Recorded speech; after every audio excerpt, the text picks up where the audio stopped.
All right, what's going on? It's now 3 o'clock. Chad here. We start with the NBA playoffs, which continue tonight with a doubleheader at 4:30 on TNT with the Pistons and Knicks from Madison Square Garden. New York leads the series 1-0 after closing game one on a 21-zip run. Isaiah Stewart will miss game two for Detroit due to right knee inflammation. In game two at 7, Clippers are at the Nuggets. Denver won game one in overtime. Jokic with 29 points and 12 assists. Good news for the Bucks. Damian Lillard has been upgraded to questionable for game two. Milwaukee and Indiana tip-off tomorrow at 4. You can watch it on NBA TV. Not a surprise, but Cooper Flagg has confirmed he's going to enter the NBA draft. He is expected to go number 1 overall. The NFL draft is coming up on Thursday. Ryan Edwards from KOA in Denver will join the show at 5:20 to talk draft. And according to reports, the Seahawks are open to trading quarterback Sam Howell after acquiring Sam Darnold in free agency.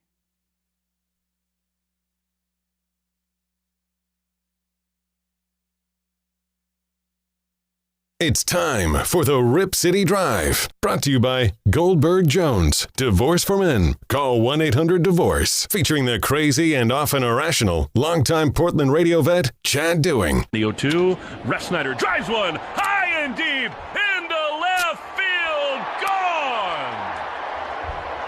Gone! Ref Snyder ties it at 1. I believe winning will help repair the relationship with the fans.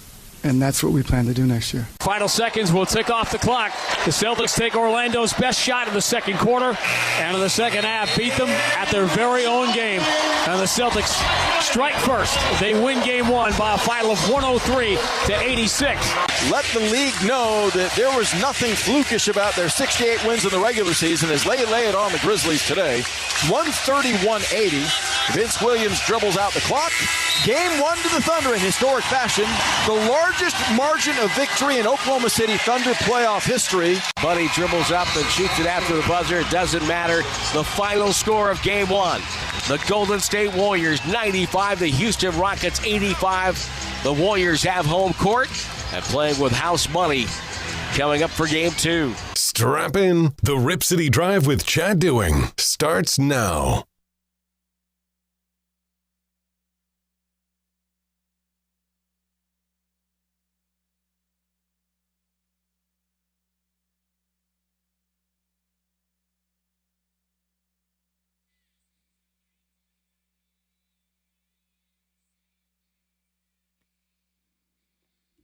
All right, what's going on? Rip City Drive.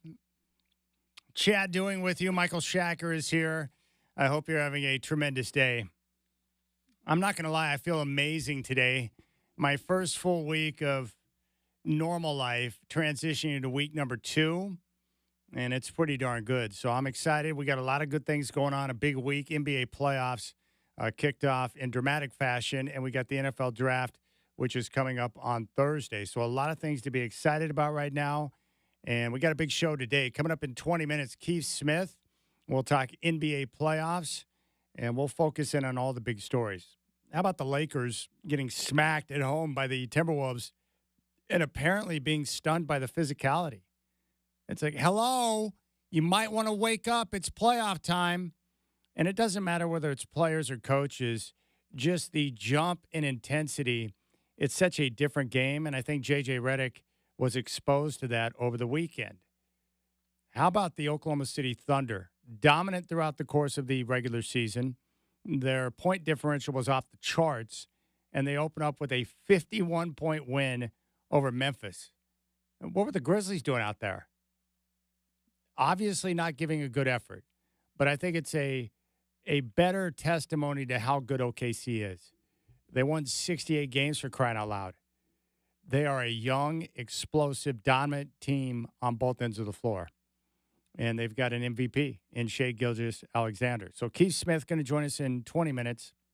And then we have Casey Bay, my good friend here at iHeart Portland in the promotions department. Also a good character on 105.9 The Brew. He, like myself, has a son that is autistic.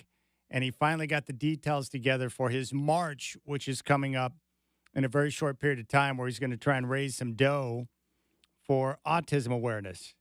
And he's got a cute little name for it. Apparently his nickname when he's on the Brew Morning Show is Beefwater. I had no idea until today, but it's going to be called the Beefwater One-Man March for Autism. So Casey Bay going to stop by. He and I can compare stories, and then we'll talk about the march and how you can jump on board and be a part of something special. And I'm excited to talk to Casey. He's a good dude, but that's what it's going to be called, the Beefwater One-Man March for Autism. He'll be in studio at 4:20, and then at 5:20, we'll check in on the NFL draft. Ryan Edwards, great friend of the show. He's with 850 KOA in Denver. We'll not just focus in on the Broncos, but other big storylines he's hearing around the league as we get ready for the draft. It looks like we know who's going to go number 1, Cam Ward. The question is, who's going to go number 2 to Cleveland? Is it Travis Hunter? And will the Giants select a quarterback at 3 in Shadur Sanders? So Ryan Edwards is going to come up and join the show at 5:20. Now, if you want to reach out and communicate with me, I'm perfectly okay with that. 503-248-0620 is your telephone number. 503-248-0620. You can also reach out to me on social media at Chad in Rip City. You can always podcast the show or listen live via the iHeartRadio app, or just go to our website at ripcityradio.com. We also have Rip City Radio 620 on YouTube, and you can podcast the show daily. And don't miss any of the big interviews like Joe Cronin last week. All right, telephone number 503-248-0620. You'll find me on social at Chad and Rip City, and Keith Smith is going to come up at 4:20. But I'll tell you one thing that jumped out, and I'm reminded of this every single year, and I would imagine it's the same case for each of you as well. But playoffs, no matter what sport you're talking about, NFL, NBA, NHL, Major League Baseball, it doesn't matter the sport. When you get into the playoffs, it's always better. The atmosphere, the intensity, players playing with purpose because they care, and it's nothing better. And more importantly, you've got big-time stars playing huge minutes like Jimmy Butler and Steph Curry last night for the Golden State Warriors. I love playoffs, and I love playoff basketball. It's like I'm watching the NBA this weekend. It's nowhere remotely close to what they have in the regular season. Not that I expect it to be, but it's not the same game. Players don't play it the same way. Teams don't prepare the same way. And the officials definitely don't call it the same way. The officials, they try their best not to be a part of the story. I know it's very difficult for them because a lot of them struggle with their job, but they allow guys to bang. And we saw the physicality across the board in these playoff series. And I like that because it mirrors more closely to what I grew up with in the 80s and in the 90s. I prefer a more physical brand of basketball where guys are allowed to attack one another and get after it. And the best part about that Rockets-Warriors series last night, it didn't take you long to figure out that those two teams don't like each other. And I'm telling you, hate is a good thing when it comes to playoffs. Playoff hate is great. And I know that there's going to be some fireworks that will fly between those two teams before the series is all said and done. But I want to start with that series, the Warriors and Rockets. Now, I told you last week on Friday, and throughout the week, I was leaning Rockets because of their size, their athleticism, their ability to rebound the basketball. They're one of the few teams that have multiple guys that they can throw at Steph Curry and have some success. But what did I say? They have no experience in the postseason. They're not a good shooting team, and they're not known as a good half-court team. And a lot of those concerns popped up last night in Game 1 where they struggled to make shots. They struggled from the field. They couldn't make the three ball. And the Warriors, who are just as good defensively, got more on the offensive end, especially from guys like Steph Curry and Jimmy Butler. And I don't know how long those guys can go playing those type of minutes at that type of intensity level. But if they're able to pull it off, through round 1, going into round 2 and on, they're going to be tough to beat. Jimmy Butler and Steph Curry are quite the tandem. Now, I don't think the series is over at all. If I'm the Rockets and I'm Ime Udoka, I'm telling my team, hey, we played about as poorly as you can play through 3 quarters, and yet we had it to within 3 points late in the game in the 4th quarter. The Rockets do have the ability with their defense and the rebounding. They proved it in Game 1. They've just got to find a few more wrinkles in their offense and hope that Fred VanVleet and others can step up to make shots. That's really what it's going to come down to. I love their intensity. I love their energy. I like the way they play. I like the way Ime Udoka gets those guys to defend. But again, I'll say it, and I knew this when I was talking about it last week. You cannot underestimate playoff experience in the NBA. Teams that have been there and done that, who have played a wealth of NBA playoff games, that know what it takes to win an NBA playoff series. When you get in that situation, you're not overwhelmed by the moment, the crowd when you're on the road, the intensity, the way the officials call the game. You've just been there, you know. And I thought the Warriors handled that game one situation much better. I thought the Rockets did a great job of defending without fouling. They are monsters on the board, especially on the offensive glass. But they've got to find a way to get multiple guys to step up and make some shots. And if they can do that, they're going to be fine. I think that's going to be a long series. But I was impressed. Steph Curry is just a sick freak. He plays at his pace. He gets to his spots. And what's great about Steph is he normally comes through in big moments when they need a big shot, a dagger three, or his ability to put the ball on the floor and attack in the paint. He's a complete player and on the offensive end of the floor. And that's what greats do. They go into the offseason, and they always find a way to add a new wrinkle to their attack, to their repertoire. And that's Steph Curry. And over the years, to see the way he's developed to put the ball on the floor on the closeout and attack the rim, I mean, he's basically unstoppable. And his shooting range is unbelievable. He was great. Jimmy Butler, you know what's great about Jimmy Butler is that you can put him in any situation with any team, and he's going to make them better. He just knows how to play, and he can do it so many different ways. You need me to rebound? You need me to attack the offensive glass? No problem, Coach Kerr. I can do that. You need me to be a lockdown defender and solidify that end of the floor? I can do that. And I think the Warriors have had like the number 2 defensive rating in the entire league. It's either number 1 or number 2 ever since Butler arrived. That's no coincidence, by the way. That's how good Jimmy Butler is. And that's why I respect the heck out of the guy, because he's a terrific two-way player. He can do it on both ends. And he's one of those guys that can play with a variety of different people and know how to mix in, how to fit, to look at the situation and understand how he can pick the strengths that he needs to focus on to accentuate what's around him with Draymond and Steph. And Steph Curry can play with anyone.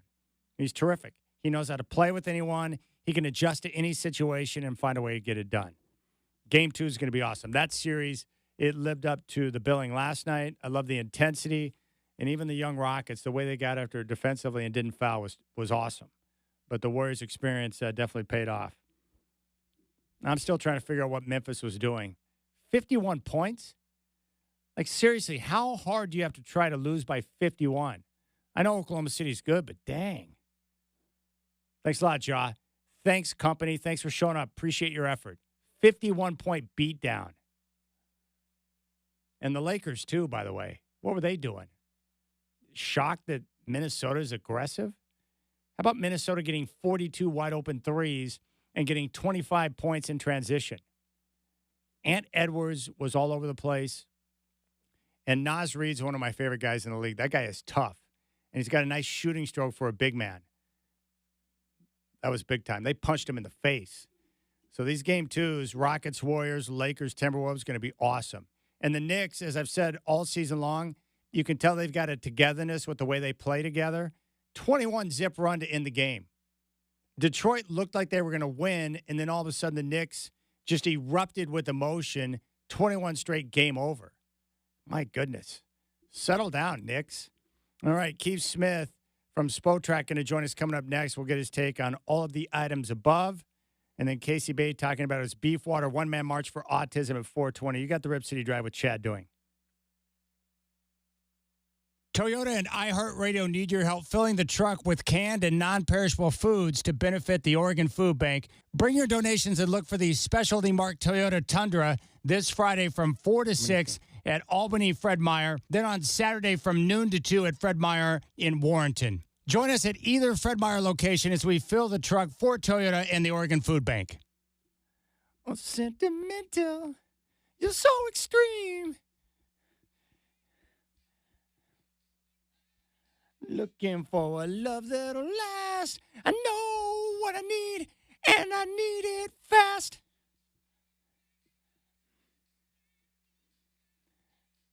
And for know each other anytime, anywhere. It's so urgent. It's so urgent. So urgent.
All right, I've been looking forward to this conversation all day. From Spotrac, Keith Smith, who does a heck of a job covering the NBA, is with us once again on the Rip City Drive. And Keith, I thank you for your time. You know, Jaylen Brown and Jason Tatum didn't have their normal offensive output in game one against Orlando, but Derek White with 30, Peyton Pritchard was huge off the bench.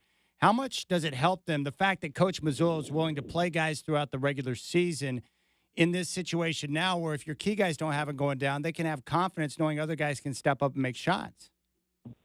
Yeah, it's huge, obviously. I think Missoula put it best. It was at one point last year when they were going through a little bit of injury stuff, and one of the things they asked him is, how do you get these guys ready to go? And first he put a lot of it on the other players. He said, it's Jason Tatum, Jaylen Brown, empowering these guys to shoot and be the best, versions of themselves. But that's where he paused.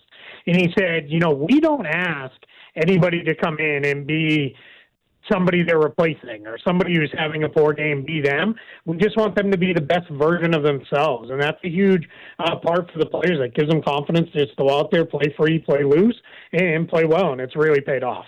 Yeah, the Celtics look terrific. And I was going to ask about Jaylen Brown. I had read something or heard from someone that he had an injection maybe a couple of weeks ago for inflammation. Is he in a position where you think he's going to be fine throughout the postseason, or is that something to monitor?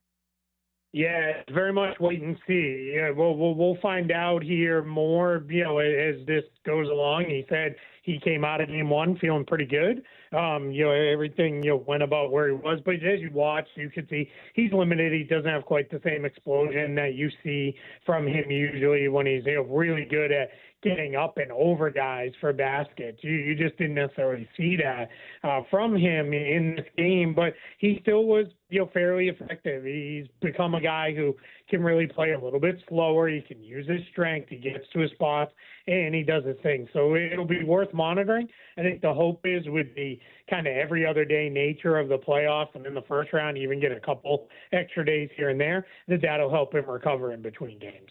Who's more important to them, Jaylen Brown or Jason Tatum? Jason Tatum, and it's not even particularly close. I know Brown won the MVP of the finals last year and all that, but Jason Tatum is one of the best players in the league. He's going to finish top 5 in MVP voting this year. He'll be a first-team All-NBA player again. He's just an incredible all-around player. What he doesn't get enough credit for is his defense. He defends every position 1 through 5 pretty much every night throughout last year's playoff run, and they did it a little bit yesterday. They put him on the 5-man pretty regularly because they trust he's going to hold up and he's going to make good plays. And that's addition to being a great scorer and a very, very much improved playmaker. We're talking with Keith Smith from Spotrac here, first round of the NBA playoffs. The Rockets last night, good defense. They were able to defend without fouling. They're a heck of a rebounding team. What can they do to get more from their offense against the Warriors? Yeah, it's going to be tough. They just don't. One, you hope Jalen Green and Fred VanVleet will shoot better than the absolutely horrendous way they shot in this one. So that's the first thing you're looking for. But after that, I would play Jabari Smith Jr. more. I don't think the Warriors have a great match for him, especially if he's playing alongside another big. We saw multiple times where he was able to overpower Stephen Curry on a post-up to get a short turnaround. And then another time he put the ball on the floor and went right to the basket for an easy layup there. So he's a really good offensive player, and I think he could really help them. He's fallen out of the rotation some as the year has gone along, as they've gone more towards Tari Eason playing more minutes and then going into this double big lineup with Alperen Şengün and Steven Adams, which worked okay in this. But I think getting Smith more minutes, hoping VanVleet and Green shoot better. And then I would also play Eamon Thompson on the ball a little bit more. That forces you to guard him. It's kind of the old Ben Simmons corollary there, where if he's away from the ball, you just ignore him because he's not going to hurt you as a jump shooter. But if he's on the ball, he's good enough to get to the basket. That means you have to guard him. I noticed Draymond Green with 37 minutes, 42 for Butler, 40 for Curry. I mean, they were terrific last night, but how long can they continue to play those type of minutes and have that type of energy? Yeah, they're going to have to. They don't really have another choice. They don't have a lot of depth on this Warriors team. It's funny how things flipped. Early in the year, they were being lauded. Steve Kerr was regularly playing 11 and 12 guys, and they'd really rebuilt their depth and everything. And then now we're here in the playoffs, and it seems like he's got about 7.5 guys that he trusts to play any kind of meaningful minutes, and that's tough. So they have to lean on Curry and Butler and Green. And again, this is where you hope the every other day nature of the playoffs, maybe that can help you out a little bit with keeping those guys a little bit fresher. But it's a tough spot for them for sure. You covered Ime Udoka when he was in Boston, someone you're very familiar with. Do the Rockets play like an Ime Udoka coach team? Is that what you see when you watch them right now? Yeah, 100%. They're really tough. They're going to be extremely physical defensively. They kind of play with a take no crap attitude out there. They're not afraid to push back and deliver a hit on players and, knock guys down. And they'll smile and walk away after they do it, too. It's a tough group. The one thing is and this happened in the Celtics at times, sometimes they get a little too caught up in that. And it's like, hey, remember, the idea here is to play a game and to try to score points and do those things because, I've yet to find the team that, it scores a lot of points by, being extremely, physical and just knocking guys over. And every once in a while you have a drive like that, but that's more for the defensive end. But they're a tough team. They're going to, challenge the Warriors. They're going to get into them. And I think if you could give me over-under odds on this or betting odds, I'd bet pretty heavily on this series being the one that has the first player ejected for some kind of physical confrontation. Oh, there's no question. I'm with you on that 100%. Do you think the Rockets will make a run at Kevin Durant? It's interesting. I'm not sure. I think they're telling everybody they're not interested in doing anything like that, and they don't want to add an older player because they want to stay with the timeline they're putting together. But I think they're playing a little bit coy there with that, and they don't want to give away anything. I think they also want to see how this playoffs go for them. If they're out and early in this first round, and let's say it's 5, maybe even 6 games, and it's all games like game 1 where they can't score, all of a sudden Kevin Durant are making the Godfather offer for someone like Devin Booker. And remember, they own most of the Suns' draft capital. Moving forward, if that's something they wanted to do, it wouldn't surprise me. The playoffs tell us a lot about where you need to be as a team and what you need to fill hole-wise. And I think it's becoming increasingly obvious that this team needs to shore up their offense. So it wouldn't be surprised at all if we see them make a deal or two for a better offensive player when we get to the summertime. Keith, we say this every year, but isn't it amazing how much better playoff basketball is? The intensity, the defense, the way players attack one another, and the way the game is officiated, the physicality in the games across the board. It's like mind-blowing, and it's like that every year. I loved every minute of all the games this weekend. Yeah, same. As far as the players go and the attention to detail, you wouldn't know from a couple of the games the way they threw the ball all over the gym, but those were more forced turnovers than anything. But it's the valuing of every possession and the way players are able to lock in. Part of that is you're not worried about, all right, well, today it's we're on the plane and we're flying to play Sacramento, and tomorrow we're playing Golden State. So we're trying to do 2 scouting reports at once because we've got a back-to-back. You're able to lock in on this one opponent. And I think this is also what what the play-in tournament has given us is the top 6 teams really have a week off, and they can spend a lot of time prepping, for the playoffs and getting things cleaned up for themselves and the teams that already know their opponents. They can lock in a little bit on those opponents too, and I think that just leads to better all-around basketball. We're talking with Keith Smith from Spotrac. Game 1, Lakers and Timberwolves. What surprised you most with that outcome? The number of open shots the Timberwolves got. By the NBA tracking data, which is admittedly can be a little bit wonky, they had 42 three-point attempts, and all of them were classified as open to wide open. That's simply not good enough, right? If you're the Lakers, you can't have that. That's absolutely horrible. But the Lakers kind of said, all right, we're going to load up. We're going to do what we can to keep Anthony Edwards from beating us to the rim. So they played heavy gap coverage that left shooters open. I think the problem was it was the wrong shooters. You left some pretty good shooters open. And this Minnesota team, I know if you just glance at the personnel, you're like, all right, guard DiVincenzo, guard Conley. If McDaniels is hot, guard him, and you're okay. But Naz Reid shoots it pretty well. Julius Randle had a hot shooting night, but he's not a bad shooter. This is one of the better shooting teams in the NBA this season, so you got to be really careful. If you're the Lakers, better effort, better execution, closing that down a little bit. That'll go a long way to making it a lot tighter of a game. And that feels like a long series, doesn't it? Yeah, absolutely. I think that's one where what you're going to see is the Lakers are going to make some adjustments. One of the adjustments is going to be every coach's favorite adjustment, the play better adjustment. If they make that one, they're going to be okay there. So I think we're going to see them, they'll play a little bit better. I think LeBron, he was not very good in game one on either end of the floor. That tells me we're probably expecting a pretty big night in game two. And I think they'll clean things up. Minnesota will cool off a little bit with the shooting. And I think this is set up to be a very long series. What do you think happened in that game one Clippers-Nuggets? Denver struggled through the first part of the game, but in that second half, they really cranked it up and played much better defense. What do you think the switch was for them? Yeah, I think, part of what it was they started sending some really well-timed doubles to force a lot of turnovers. The Clippers got extremely sloppy with the ball. That allowed the Nuggets to crawl back in it. And I think that was, huge for them. I think the Clippers had to have left game one feeling like, man, we should have had a win here. Yeah. This game was ours, and we didn't get it done. And then, obviously, I tweeted about it during the game, but Russell Westbrook giveth, Russell Westbrook taketh away. But he gave us more than he took us away. I don't know. My Shakespearean language there is a little rusty, but he did a lot more positive than he did negative in that game. Now that might flip in a major way in this next one. I thought also David Adelman basically saying, all right, Michael Porter Jr. doesn't have it tonight. I'm going to go to Russell Westbrook to play the major minutes down the stretch in fourth quarter and in overtime. That was a huge adjustment for the Nuggets. Talk about teams though that don't have a lot of depth. They are precariously thin, and that's something they're going to have to figure out, especially if they're intending on this being a very long playoff run.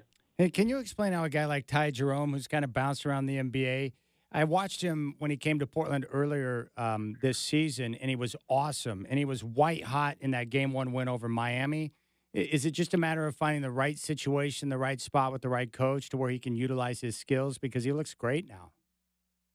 Yeah, honestly, I have no idea.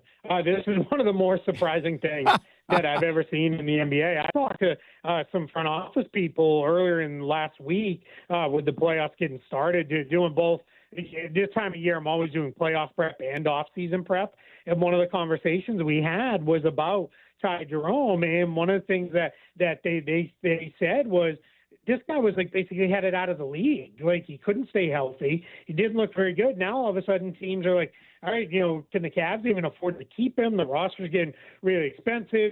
Should somebody throw their non-taxpayer mid-level at him? It's one of the more unexpected kind of turnarounds of a career that we've ever seen. And, great for him and great for him for cashing in on it in a major, major way, which I assume he's going to do this summer. All right, Keith, one more question for you. Detroit has been one of the best stories in the NBA this year. From worst to being a playoff team. How do you think they're going to respond to giving up that 21-zip run in game one today against the Knicks? Yeah, I think the JB Bickerstaff, you looked at that and then you told the guys, now forget it. Put it out of your minds. We just needed to play the way we played for about 40 minutes of game one. We had about an 8-minute horrendous stretch of basketball. And I think what he can do to help is they got to find a way to scheme Tobias Harris more shots if he has it going. He had 22 points in the first half, then scored only 3 in the second half and only took 3 shots. It just, that was bad process by Harris, by his teammates, and by the coaching staff. You got to get him more shots. I think they'll do more to try to free up Cade Cunningham, whether that's trying to get him downhill a little bit more and challenge the rim, more in those matchups where he can either get scores himself against the smaller Knicks or try to get him in a position where he can be setting up like Jalen Duren at the rim. I haven't seen if Isaiah Stewart's going to go or not. He had a leg injury. My assumption was he's out. He's out. Okay, he is out. So that's going to be tough for them because now you got to go to Paul Reed, he's okay, but he's nowhere near as good as Stewart. So that's going to be a bit of a challenge. So they're going to need a big night from Jalen Duren. I would also look for them to mismatch hunt a little bit more. See if you can get OG Anunoby and Malik Bridges off of Cade Cunningham, see if he can get at Jalen Brunson a little bit more. And then Malik Beasley and Tim Hardaway Jr. are pretty good, but you need them to be even better in this game. You're going to have to score points to beat the Knicks. You can't have long offensive droughts. I know that sounds weird with a Tom Thibodeau coach Knicks team, but they're very, very good offensively. They're just not very good defensively. So you got to score points if you're going to beat them. And how tough is Jalen Brunson, man? It took him a bit to kind of get into the flow, but once he found it, he looked like the guy that we know so well. Amazing. Yeah, he is really, really good. And when you look at it, at his size, the way he's just able to completely control games, and he's starting to. Yeah, I know he's not at that level yet in terms of career longevity, but this is getting towards like the Chris Paul level. Yeah. Where one of the best things about Chris Paul has been the game's always played at whatever pace Chris Paul wants to play it at. Good point. He wants to play fast, you play fast. Wants to play slow, you play slow. And Brunson's really starting to figure that out, and he might even change it up in games. There, that's a good, tough Knicks team. I think their challenge is Detroit's a good matchup for them because the Pistons are somewhat limited offensively. Their challenge is going to be when they play better offensive teams, probably in the next round against the Celtics. That's where the Knicks will really, really struggle. All right, you can follow him on social at Keith Smith NBA with Spotrac and the front office show. Keith, man, what a lot of fun. I appreciate the time. Enjoy the games, and we'll catch up in the future. Thank you. I appreciate it. Thank you so much for having me. There you go. Keith Smith, NBA, killing it like usual. You see the point he made. He's right. Those teams, in the top six, they knew who their matchup was going to be against. And so these teams have plenty of time, an entire week to get ready for the postseason. And so the staff, the assistant coaches, the head coach, they are going to town on all the data, looking at film, looking at the numbers, looking at weaknesses, identifying the weaknesses, and then coming up with game plans on how to exploit their opponent's weaknesses. And then all of a sudden the playoffs hit, and you've got teams that are well prepared going head to head. And the best part is, with each passing game, especially in one like the Warriors and Rockets, these teams become more familiar with one another. They start to really annoy each other, and then we'll see more fireworks. And I would agree with him. If you had to pick a series that is going to have the first player ejected from a game, it's the Rockets and Warriors. We saw Draymond doing Draymond-type things last night. He's pretty annoying. The Rockets are intense. They're not going to back down. Oh, I love it. Man, playoff sports, it's so much better. So much better. The intensity in those games. Madison Square Garden sounded like it was about to erupt like a volcano when they started tearing it up late in that fourth quarter. And Jalen Brunson is one of the toughest SOBs in the game. He's been out forever with the ankle injury. It took him a bit of time to get into the flow, and then boom, once he caught fire, he led the charge. And he does. I think that's a great point in comparison to Chris Paul. The game is played at the pace that Jalen Brunson wants to play the game at. That's how he rolls. And I thought the Pistons, being young and, inexperienced, they played 3.5 quarters of great basketball. And it just came apart at the seams quickly. But they got some nice players. It's going to be really tough with Isaiah Stewart out in game 2 because Jalen Duren, who I thought had a terrific year and I like watching him play, he struggled in game 1. He struggled. And you got to realize, too, that if you're playing at Madison Square Garden and it's postseason time, you've got to go up strong because the refs are not going to blow the whistle on ticky-tack stuff. It's not going to happen. They're going to let it go. You just got to understand that and be aggressive. Or as Bill Walton would say, throw it down, big man. All right, we'll keep things rolling. Casey Bay going to stop by and talk about his Beefwater one-man march for autism at 4:20. We'll talk NFL draft with Ryan Edwards at 5:20. You got the Rip City Drive with Chad doing. Rip City Radio wants to line your pockets with Grand Slam cash. Be listening to the keywords every weekday from 6 a.m. to 7 p.m. on the 15s for your chance to win $1,000 13 times a day. It's Grand Slam cash. Get all the details at ripcityradio.com.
All right, this is, of course, Men at Work.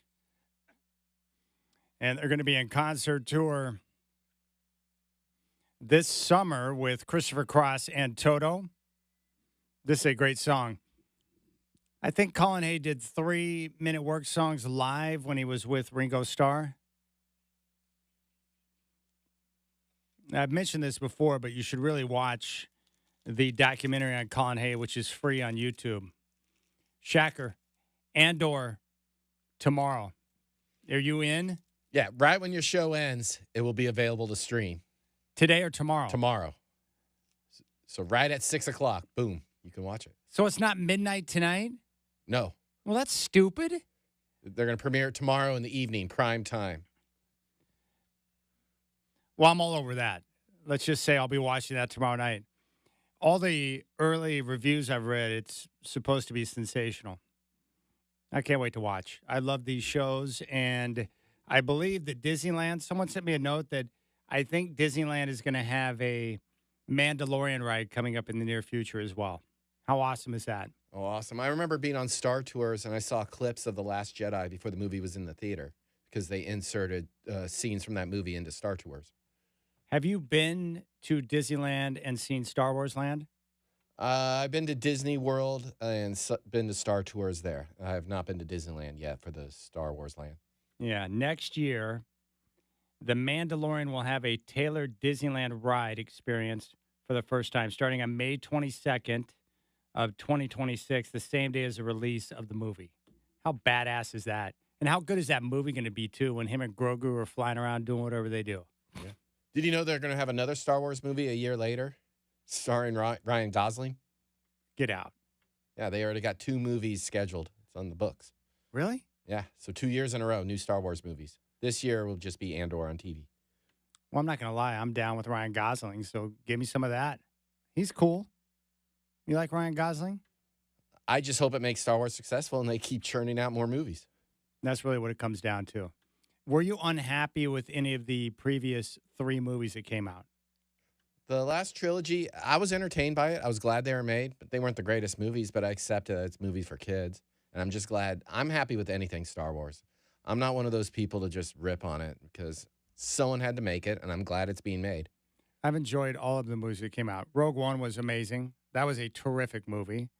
I enjoyed Solo, and I enjoyed the other 3. I thought The Force Awakens was fabulous. Yeah, they did a good job passing the baton to another group of characters and actors to take it over.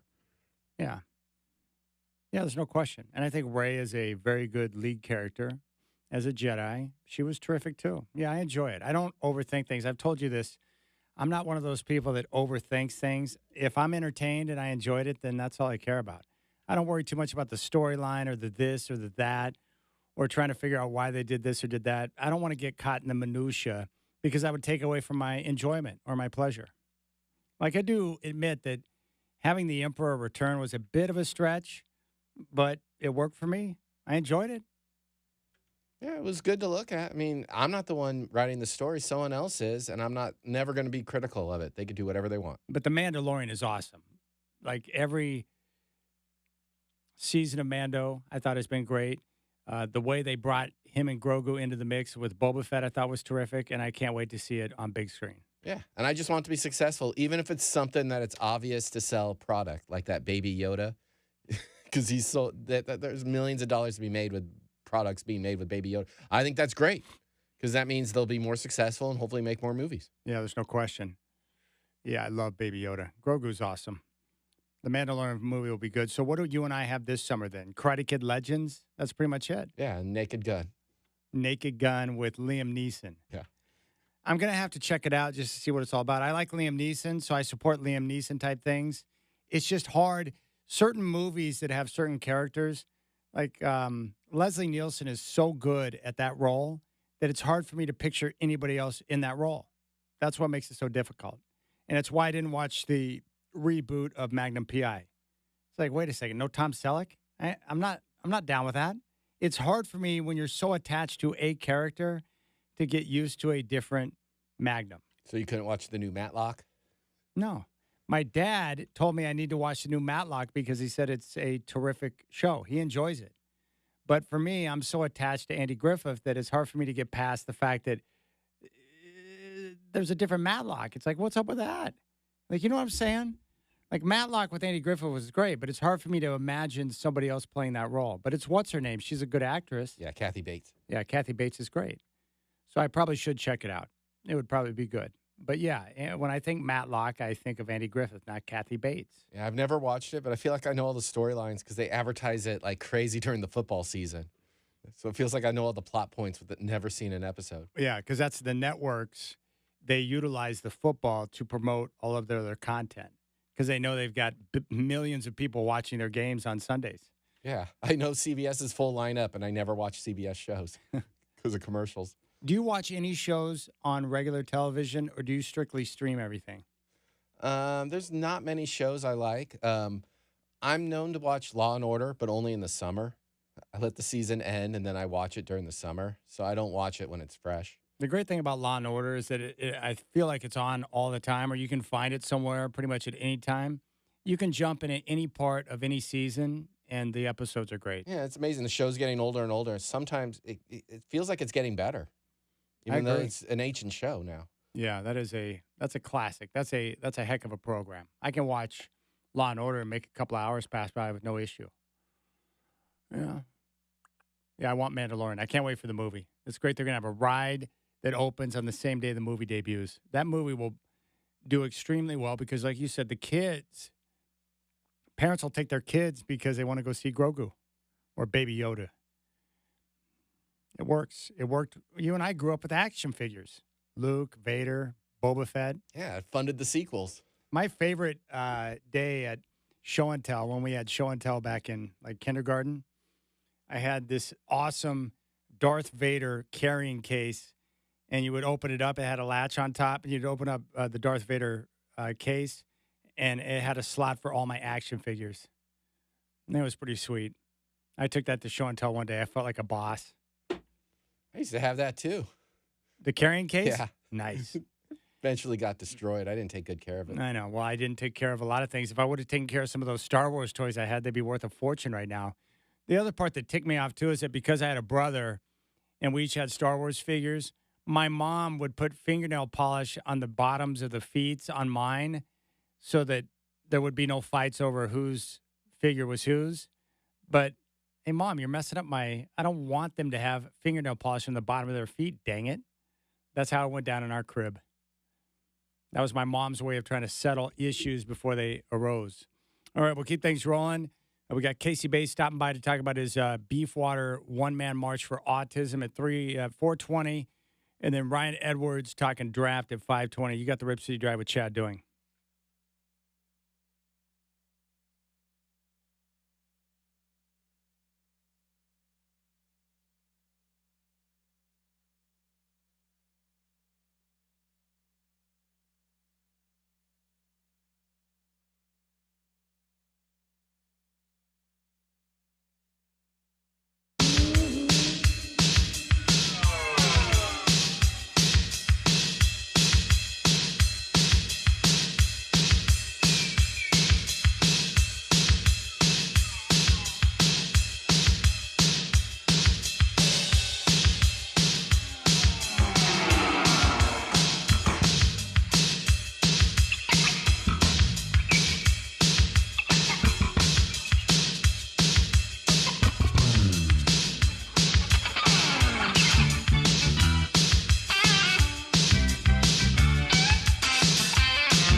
All right, what's going on, my friends? Chat here. It's now 4 o'clock. NBA playoffs will continue today. We got a doubleheader. It starts at 4:30 on TNT with the Pistons and Knicks from Madison Square Garden, New York. Took game one after a 21-0 run to close the game. Isaiah Stewart will be out tonight. He's got right knee inflammation. In game two at 7, it's the Clippers at the Nuggets. Denver won game one in overtime. Jokic, 29 points and 12 assists. Good news for the Bucks. Damian Lillard has been upgraded to questionable for game two. Milwaukee and Indiana tip off tomorrow at 4 on NBA TV. Pacers have a 1-0 lead in this series. Not a surprise here, but Cooper Flagg has confirmed he will enter the NBA draft after one season at Duke. He's expected to go number 1 overall. We got the draft coming up on Thursday. Ryan Edwards, KOA, and Denver going to join the show at 5:20 and talk draft. And the Seahawks, according to reports, open to trading quarterback Sam Howell.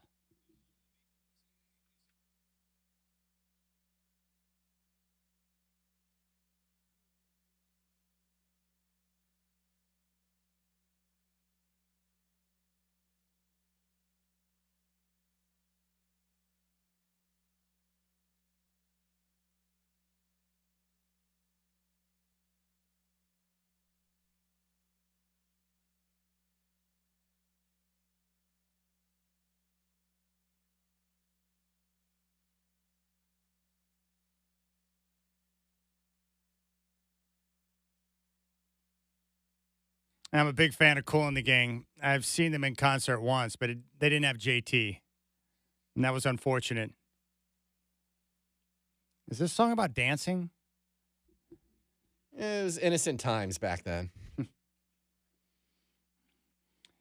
Now, Duke, the UPS driver, I just asked him what year he was born, and he said the same as me, 1975. What a great year that was. He's not a fan of Star Wars. And that surprises me because I would have thought basically anyone born like mid-70s, early 70s would have almost been indoctrinated right into Star Wars. It was, and I think a lot of it is generation checker. Like you and I both love Star Wars, but I had no choice. I was 5 when the movies were taking the world by storm. I think I was 2 when the original came out. But by the time Empire Strikes Back came out, I was all over it. And then I remember going to the theater for that. I remember going for Return of the Jedi. Like I remember where I was at and what I was doing. It was awesome. And I even celebrated my birthday at a drive-through, I think when I was 8 years old, Return of the Jedi in Oklahoma. It was awesome. And you grew up in the same era. And I had the comic books. I'd read the comic books. I had some of the novels. It was such a big part of my life. But it just goes to show you that, some movie franchises aren't for everyone. Yeah. But for me back then, all the movies were Star Wars or movies similar to Star Wars. I mean, that's all I consumed. Yeah. So I asked Duke, I said, well, what movie franchises do you love? And he's down with Karate Kid. I am too. I love Cobra Kai, the series. I love the movies. I think it's terrific. And they've got a new one coming out with Jackie Chan and Ralph Macchio this summer. I think it comes out in May. It's called Karate Kid Legends, and I've seen the preview for it. It looks like it's going to be terrific. Duke also says any of the National Lampoons. Yeah, there's no terrific. The original Vacation is fabulous. Bond? James Bond, I love Star Wars, but James Bond is real high on my list. I don't know if it's number 1, but James Bond is terrific, and I didn't really get into Bond until I was a little bit older. And I had a friend, Chris Tenney, who got me into watching some of the older Bonds. And that's when I realized, because I grew up with Roger Moore when I was younger. But after digging into the old ones, I now acknowledge that Sean Connery is by far the best Bond. It's not even close. But what they did, I think this is back in like 99 or 2000, the old Kiggins Theater in downtown Vancouver, they had like a special, and they show older movies all the time on the big screen there, but they had like a Bondathon, like a Bond series where they showed a bunch of the old Bonds on big screen. And so I saw every one of the Sean Connery Bonds on the big screen at Kiggins, and it was awesome. It was a great experience to dig into the older movies. And I got my buddy Steve a bunch of Bond movies. He's down with them. So, yeah, I love James Bond. I think it's terrific. And I've learned to appreciate each Bond character, each actor, and their style and what they bring to each movie. So I like all the Bonds. Connery's the best by far, but I do like all of them. Even the two with Timothy Dalton I thought were terrific, especially License to Kill, which is, I think, one of the more underrated Bond films. They're good. What was and Living Daylights? That was a real good one. He went to Afghanistan for that one. Yeah. Kind of predicting what our military would be dealing with in a couple of years after that movie came out. Yeah, the bad guy in License to Kill, Sanchez. Yeah, I love the Bond movies. Sean Connery is just a flat-out pimp. I mean, he nailed the character, but those movies are terrific. And my dad, he read all the novels from Ian Fleming when he was younger, too. So when the movies hit the big screen, he thought that was pretty sweet. Yeah, so James Bond is real high on the list. If it's not number one, it's darn close. But those are great movies. And there's so many of them. And I like all of them. I haven't watched a Bond where I'm like, yeah, I wish I wouldn't have watched that. You know what you're going to get. There's certain things where you know what you're going to get. And with Bond, they usually deliver on the details of what you're looking for. There's certain things you know you're going to get. Bond being Bond, beautiful women, crazy bad guys, and Bond saving the world. And really cool gadgets. And if you get that, you're pretty satisfied walking away from the movie. All right, NBA playoffs. I watched basically every bit of action throughout the course of the weekend, and I was in, and I got sucked in because the intensity and the play and the way they competed was terrific. The game that surprised me to a degree was the Lakers-Timberwolves game, game one in L.A.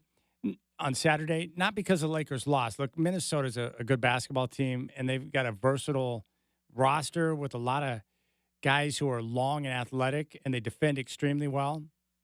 Naz Reid's one of my favorite role players in the NBA. I love his toughness and his feathery touch from distance. What surprised me in that game was the Lakers' lack of preparation. They appeared to be unprepared and almost shocked at the intensity level and the physicality of the Minnesota Timberwolves. Now, if the Rockets come out and look like a deer in headlights because of their young squad, I understand that. Or a team like Detroit, who played extremely well in New York in game one, if they would have come out not prepared for the moment, it wouldn't have surprised me. Young team, no experience.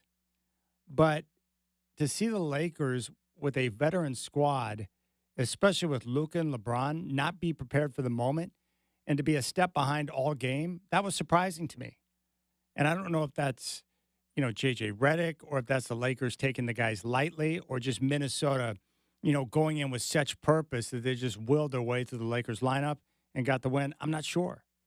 But I'll tell you one thing, 42 open threes. That's a bad number. And we knew that part of the issue the Lakers would have is trying to defend and cover the three-point line. They're not the best defensive team in basketball. 42 open threes, and then the Timberwolves got 25 points in fast break action. 25-6 edge in fast break points. They dominated from beyond the arc, and the role players for the Timberwolves were able to step up and knock down threes. I think they hit 21 in the game. They moved the basketball really well. They played the game at their pace, and they've got multiple guys who can step up and attack you, including Ant Edwards, who's electric, and he had a terrific game one. But the Lakers, look, if they're going to win and they're going to make a deep run in the postseason, they've got to find a way to be better defensively, especially at defending the three. And then they've got to find different guys to step up. And I've applauded LeBron over the last half of the season, ever since the Luka trade went down, for the way that he's been able to find different ways to impact the game with the ball not being in his hands, because he understands that they need Luka to be kind of that point man, to handle the ball the majority of the time, because he's best with the ball in his hands and he's going to set up his teammates. But LeBron wasn't a big factor. They struggled in other areas. They didn't shoot the ball particularly well. Their role players did not knock down threes the way the Wolves did. And Austin Reeves struggled throughout the course of the game. And the other troubling number two is that Luka only had one assist. So I'm anxious to see how they're going to adjust in game number two. But they better be careful, because the Timberwolves aren't messing around. That's a hungry basketball team that's playing with a lot of confidence and a lot of physicality right now.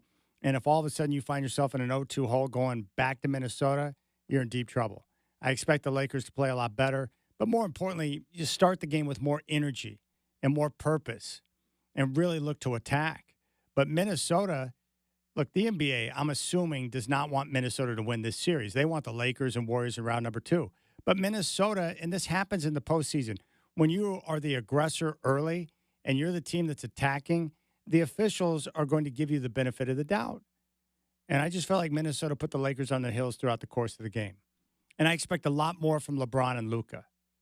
If you're supposedly the best tandem in the NBA and you're two of the best players of all time, I expect more from those two. And that means Luka has to find better ways to get his teammates involved. He did a pretty good job of scoring. It's clear that with his size and strength, he can get to his spots and be able to score. But the Lakers need more help, and they've got to find better ways to get LeBron and Austin Reeves involved. You know, I thought going in that Minnesota would have issues because the Lakers are unique. They've got three terrific players in Reeves, LeBron, and Luka who can initiate the offense, who can create for themselves, and be able to open up things for their teammates. And they're going to need other guys like Rui Hachimura to step up and knock down threes. But their energy level, their commitment on defense, they just didn't have it. It was really kind of a soft performance by the Lakers. And that just surprised me because they're a veteran team. And I expect more from them. But that series looks like it's going to be a long one. I think the Warriors and Rockets is going to be a long one. I would expect Houston to bounce back in game number 2. But they've got to find better ways to score. Where's the offense going to come from? You know, it's funny. All the things I was worried about with that series in picking the Rockets came to fruition in game number 1. The Warriors have more playoff experience. That shined through in game 1. The Warriors are basically as good defensively as the Rockets. They proved that in game number 1. And Steph Curry's a superstar. And he was the guy who hit big shot and made big play after big play to seal that win for the Warriors. I thought the Rockets, as a young team, did a great job of battling back and getting into that game in the fourth quarter. But when you get down by 20-plus points against the Warriors, it's very difficult to come back. And there's no question that Jimmy Butler makes the guys around him better. I just wonder with the minutes played, 37 for Draymond, 42 for Jimmy Butler, and 40 for Steph Curry. Keith Smith made a very astute point. They don't have a lot of depth. They don't have a lot of guys that Steve Kerr can trust when he puts in the game that can step up and do the right things on both ends. So he's going to have to lean on his 3 guys extensively, Steph, Jimmy, and Draymond. I don't know, with the guys being at their age now, if they can keep up with this type of play, with that type of production, and the type of energy that we saw in game number 1. Now, energy is not going to be a problem for the Rockets because they're young. The question is, can they make shots? Can they score enough to get the job done? Can Fred VanVleet have a better night from downtown? But the way I look at those two series, we're looking at probably 6-7 game series in both of those. But fun. But the Rockets and Warriors, they don't like each other. You could feel that in game number 1. The intensity was there. And the great thing about the Rockets, they don't back down. That's an Ime Udoka trade. Yeah, we're going to be physical. We're going to get up in your grill. And we're not going to back down just because you've won titles or you have more playoff experience. And I like that. I want to see that type of competition from the young guys. It's terrific. Outside of that, the Clippers and Nuggets game 1 was terrific. Russell Westbrook nearly won the game and lost the game all at the same time for Denver. I thought the Clippers played well, but they were awful sloppy with the basketball. That's just a game they let slip through their fingers. And they're going to look back on that, and hopefully it won't prove to be too costly. But, man, Jokic, it's such an advantage, even if you're undermanned or you don't have the depth or maybe you're not as good defensively. If you get in a close game in crunch time, I feel pretty confident with Jokic on my side. He's so good, and his decision-making is so perfect. He just knows how to set up his teammates, and he can get to his spot and get his shot whenever he wants. He's big time. All right, when we come back, Casey Bagan to join me in studio, and we're going to talk about autism awareness. He's got it set, Beefwater one-man march for autism awareness. We'll talk about the event. That's coming up next, and then we'll talk NFL draft at 5:20.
All right, my man Casey Bay is back in studio with me. We're going to talk about what's going on with autism awareness in a moment. All right, you were born in 77. I was born in 75. What year were you born, Shacker? 76. So we're all right in the same wheelhouse. How big were the Star Wars movies in your life? Because Duke, the UPS driver, reached out to me. He was born in 75, but he's not really down with Star Wars. But my whole point is, if you're born in the mid-70s, it's really hard to avoid that phase of your life because those movies were coming out right in the middle of our childhood. Yeah, I feel like if you're into it or not into it, it was still, you were knee-deep into it because everybody you went to school was into, you know what I mean? Like, there was no way around that. You know what I love? You and I were just talking about this. Like, the things that we go back to that remind us of our childhood, whether it be like movies or old TV shows or music that we hear. Like, I love things that will take me on a trip back to that time. Absolutely. Like, I'm on a regular basis on that train. Like, I'm literally on the daily. I'm watching something old. Yeah. But you make a good point. Like, and I find myself doing it too. Like, if I have stress or anxiety, I will pull up something that will take me back to that time because it helps calm my nerves because it reminds me of a time when life was simpler. Absolutely. However, I do find that sometimes I'll go full circle on it and then I get a little like anxious because I realize how much time has passed. Yeah. And then it's like a reminder of like how old I am. And then now it's like, oh, wow, dude, I'm my parents' age right now.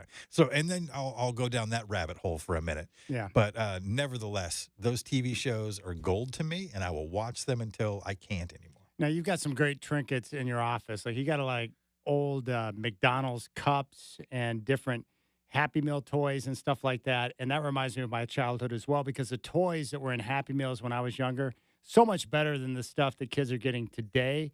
But what pulled you into collecting that stuff from the 80s? I'm just a big fan of pop culture from basically the 70s to the 90s. Yeah. And it's what you're just describing. Like, these are all the things that I grew up with, either that I didn't have as a kid that I wanted and I can get now as an adult, or things that I did have that just brought me a ton of joy as a kid. So I'm just on a quest for it almost nonstop. I get made fun of it a lot. Like, I buy any Tom Peterson trinket I can get my hands on. Yeah. Recently just became the proud owner of both a wall clock and a nice Frisbee. Oh, sweet. Yeah. So I'm slowly but surely acquiring every Tom Peterson gimmick. And 80s McDonald's is another big pop for me. I remember my dad, and this would make me happy. We had a McDonald's probably about 20 minutes from where we lived in Oklahoma growing up. I used to love it on Saturday mornings when he and I would just cruise in, and he would take me to McDonald's to get like some hot cakes. Yeah. I just thought that was the best. To this day, when I smell McDonald's cooking, like, it does a weird thing in my brain that just like, hey, man, this is, and again, it makes me feel good. I get why people have these things, but yeah, that connection to me is just a weird thing from being in North Portland growing up. We didn't always, sometimes we were a one-car household, sometimes we were a two-car household. And when we were a one-car household, riding the bus down to Jansen Beach, doing that stuff. And that's what going out to eat was probably hitting a McDonald's. But you smell like the fish fillet cooking. When I smell that fish fillet at a stoplight, man, hard not to lure you in. Which part of North Portland did you grow up in? Kenton. Oh, nice. So, yeah, I lived off of Lombard and Boston. So I right down the street from Chief Joe Elementary, which is where I went to school, and then middle school, Ockley Green. I bartended at Tom's Pizza right up there off Lombard for years. The old Skippers. Yeah, the old Skippers building. Yeah. Dude, I used to love that too. In Oklahoma, it was Long John Silver's, but my Nana would take me in there, and I would always ask for just a little tray of the crunchies, and they would put some crunchies in there. That's awesome. I'm sure it was really good for you, but again, when you're a kid, Nana's like, yeah, you can have some more if you want. Super good. Yeah, and I just remember that being awesome that it came with a little single cup of Jell-O, Yeah. which is now a Jell-O shot. It was like a little just the tiniest little Jell-O you could come across. Here's your dessert. Yeah. Oh, my goodness. All right. You've got this set in motion now. You and I both have autistic sons, and you were talking about putting something together. And apparently, as you've told me, and I don't even know, I had no idea this was your name, but you got the Beefwater One-Man March for Autism Awareness. Tell me about the event. So the event is going to go down on Wednesday the 30th, and it's very simple. It's just a beat the clock challenge type of a thing. We were going like, where can I get to over the course of the morning show? So Tanner, Drew, and Laura are super cool about it on 105.9 The Brew, letting me hijack the show. And I'm leaving here at 6 o'clock in the morning. The Moda Center became the spot that was like the distance fit the time frame. Pretty easy route to get there from here. Granted, it does seem a little bit long now that I look at it on a map. But yeah, so I'm going to take off at 6 to see if I can get to the Moda Center by 10. Seems to be about 8.5 miles. Google Maps tells me 3 hours, 57 minutes. Not a lot of cushion, but possible. It is possible. Do you know what route you're going to take? Are you going to go down Barber Boulevard, or how are you going to do it? I'm going to take off from here, cruise 68th down to 99W, which will put me on to Barber Boulevard, drop down Barber Boulevard into downtown Portland, on down to NATO Parkway, cook NATO Parkway all the way down to the Steel Bridge, loop around, hit the Victory Lane at the Moda Center. That's the plan.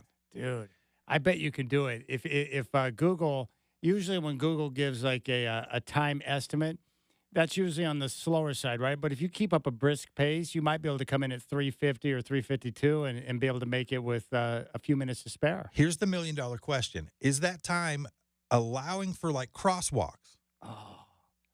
Is that 3 minutes or 3 hours and 57 minutes walking continuously, or does it factor in the stops that I'm going to have to make to wait for lights to change? My guess is it would factor in some stoppage time. So that's good. I'm hoping for that. I'm hoping that's the math. You might have to do some jaywalking in the process. Yeah, I think so. So, like I said, it seems on paper doable.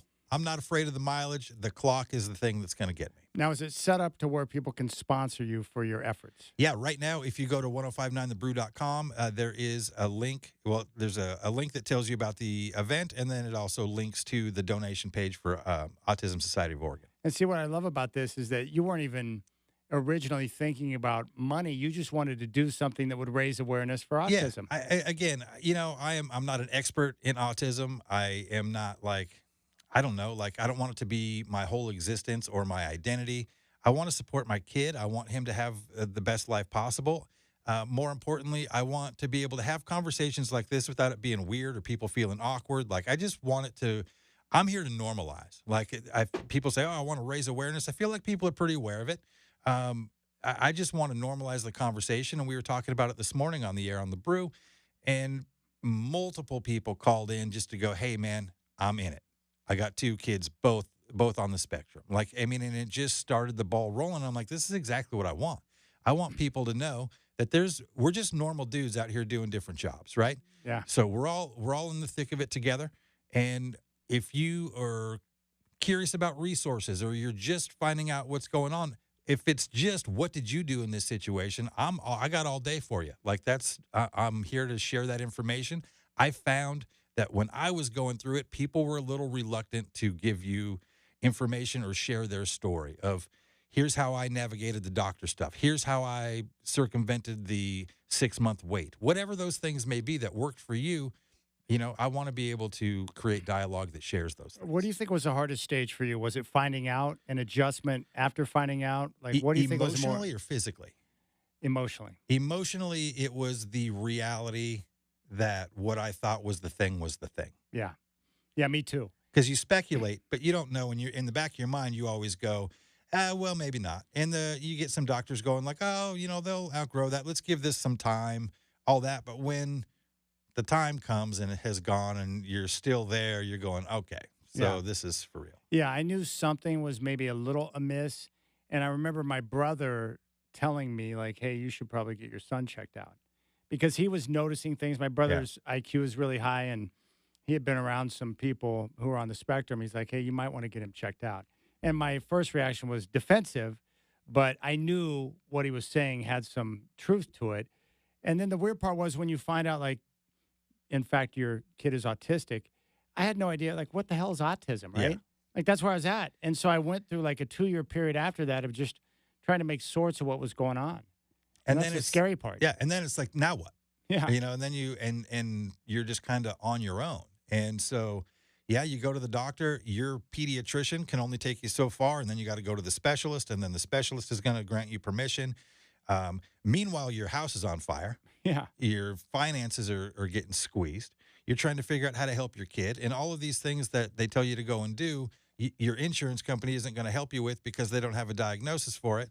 So you're chasing your tail. I mean, there was a time we were paying $3,000 a month in just therapies. Yeah. On top of trying to live and do everything else. So that's where my heart is softened for people, especially new parents that are just coming into it. My son's 19. I feel like we've weathered the bulk of it. Now we're in the adult side of it of Social Security and setting those sort of things up. And we got Isaac set up through. Yeah, it's what a process, right? Yeah. Like, I mean, it only takes 2 years to do it, and you only got a petition to take care of your kid because they're 18 and now they're their own person, yet they're not really capable of making their adult decisions. But you've got all these people in your business trying to determine that your house is safe, and that it's like, look, how about you just look at the mountain of paperwork that's been going on over the last 18 years, and we'll figure the rest out. But nothing like bureaucracy to cause a little frustration in your life. He was denied the first time. They said that he didn't need the assistance, and it's like, okay, how about the fact that he's 19 and can't tie his shoe? Yeah. How about we let's just start with the basics. Yeah. So it's definitely frustrating. It puts a lot of strain on you. It was a tremendous strain on my relationship. It changes your relationship with your friends. It changes your relationships across the board. People are either all in with you and want to help you through it, and other people get a little freaked out and they pull back. Yeah. It comes with both. That's why I'm always thankful for the friends who are like, hey, would you like to come over? You can bring Isaac. And I'm like, yeah, I can do that, but are you sure? Yeah. And they're like, no, we want him no matter what. Good, bad, ugly, whatever. In fact, I got a story for you. So Sundays, every Sunday, my dad, Grandpa, and Isaac, they always go to lunch together, right? Usually it's Red Robin because that's where Isaac likes to go.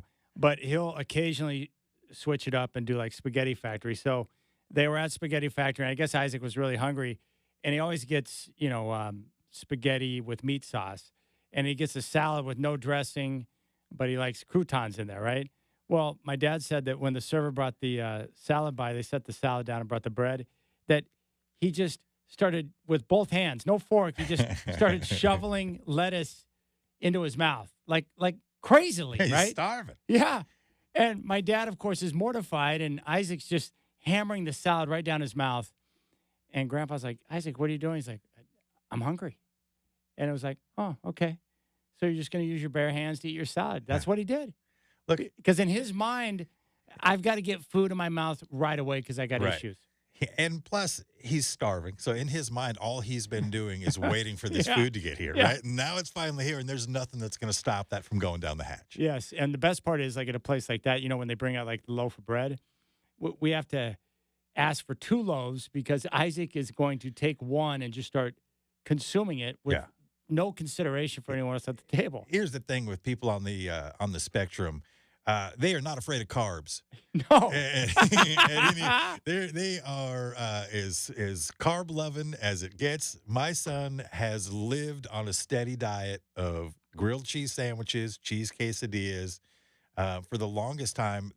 And cheese pizza. Like, that was kind of the trifecta, right? Yeah. And then slowly but surely, I mean, I would say over maybe 4 or 5 years ago, he found bacon, and bacon was like, yeah.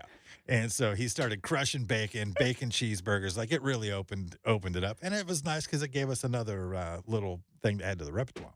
Isaac eats bacon by the pound. It's amazing. He will. Like, you make whatever bacon and serve it out, and then whatever's left, it's going to be gone. When he loops back around that second time, there's none left. Yeah, we finally started getting the pre-cooked bacon at Costco for Isaac because he's capable to cook it or heat it in the microwave, and he just hammers it down like popcorn. But I was happy. Like, I was happy that we got some meat into the situation. Yeah, something but, like, different. What about condiments? You said no salad dressing, which he doesn't do condiments. Yeah. Parker didn't eat any condiments probably till he was early teenager. Like, when we finally get him to, like, eat a turkey sandwich, his sandwiches used to be bread, cheese. That's it. No condiments, no nothing. It was like he would have been the best jail guy. Like, if he got sent to prison, he would have been like, oh, this food here is great. Just give me the lowest quality. Yeah. Don't need it. No, and that's Isaac. When he gets a hamburger, it's the same no matter where he goes. It's a plain burger. He doesn't want cheese, meat, and bun only.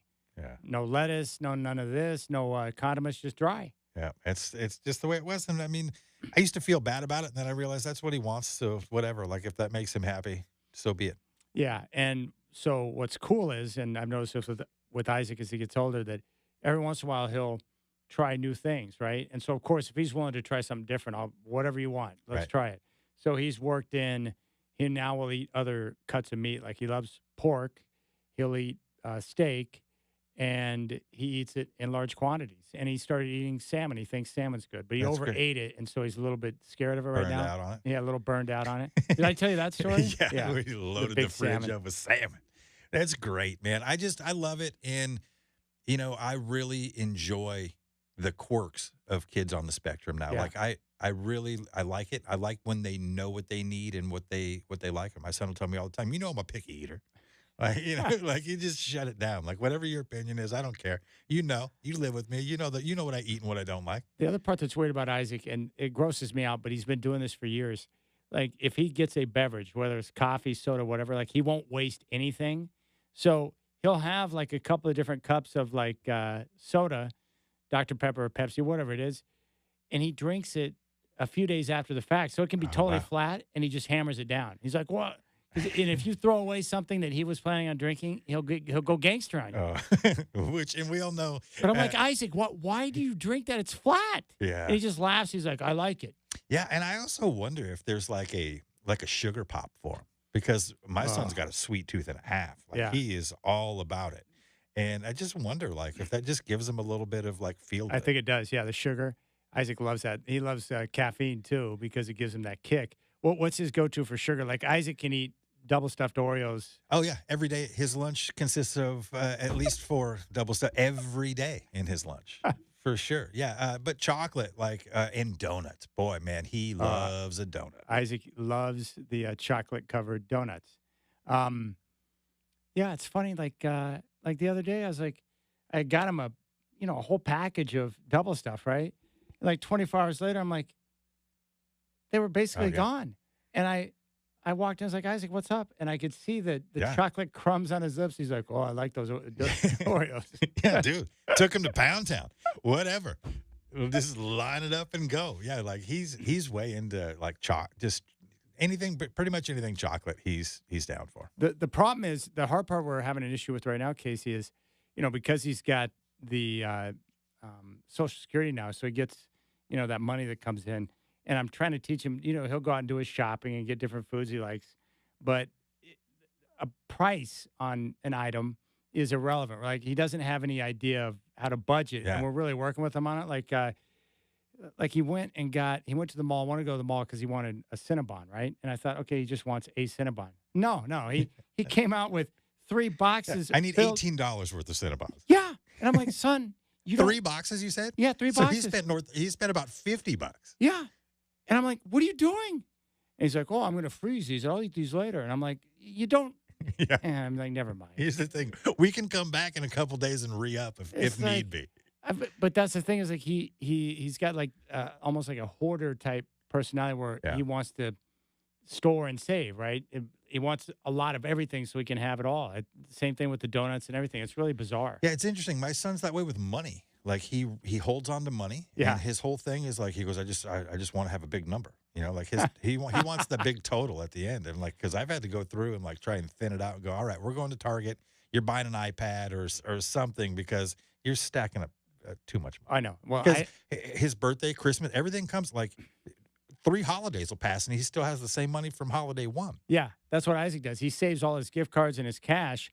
And we went to the store the other day and I'd already seen his wallet. It's like he can barely close it because it's got so much money in there. So he gets out and he goes, well, do you have any money? And I'm like, well, I just saw your wallet. You're not low on cash right now. He goes, well, I know, but I didn't want to spend my money. Yeah.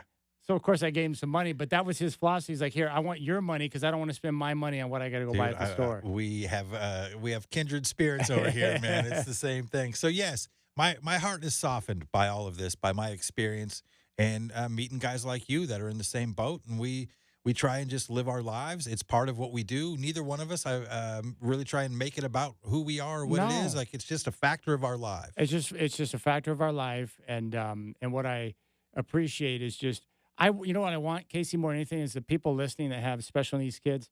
I want them to be able to experience what you and I have, where you can talk to someone who can relate and understand, what you're going through. Yeah. And that's the important thing. Is like it's comforting to me to know that I'm not the only one that's in this battle. And when I talk to you and hear about some of the struggles you have and some of the successes, it gives me encouragement. Yeah, and I've found perspective to be quite an ally. Once you realize there's people out there on the spectrum that have a much harder run. Boy, you just go, okay, yes, this is tough, but with that being said, it's not as bad as it could be. So that perspective has been a huge help for me. Doing things like the autism walk, huge help for me. Just seeing other families, seeing other situations, all of those things made me be able to accept it and go, all right, cool. I can get down with this. All right, where do I go on the 1059 The Brew page? So if you go to 1059thebrew.com, if you're on your phone, just scroll down to the bottom. You'll find it. If you're on a desktop, hit the contest page. That seems to be Beefwater's one-man march for autism. So if you hit up the contest page, it'll be on the events page as well, anywhere. And then if you are on Instagram, follow 1059 The Brew, follow Tanner, Drew, and Laura. You will see some activity there as well. All right, it's coming up on Wednesday, April 30th. Casey Beefwater Bay is going to take on a personal challenge for the Autism Society of Oregon. He's going to walk the 8.5-mile stretch between here and Moda Center, and he's doing it to raise money and awareness for autism. So go to 1059 The Brew. If you scroll down, you'll see it. The Casey, the Beef Man, one-man march for autism. It's right there. You can donate and obviously spread the word so we can support people with autism. Yeah, and there's hope out there. I'll come in when I can no longer feel my legs, and we'll talk about the aftermath.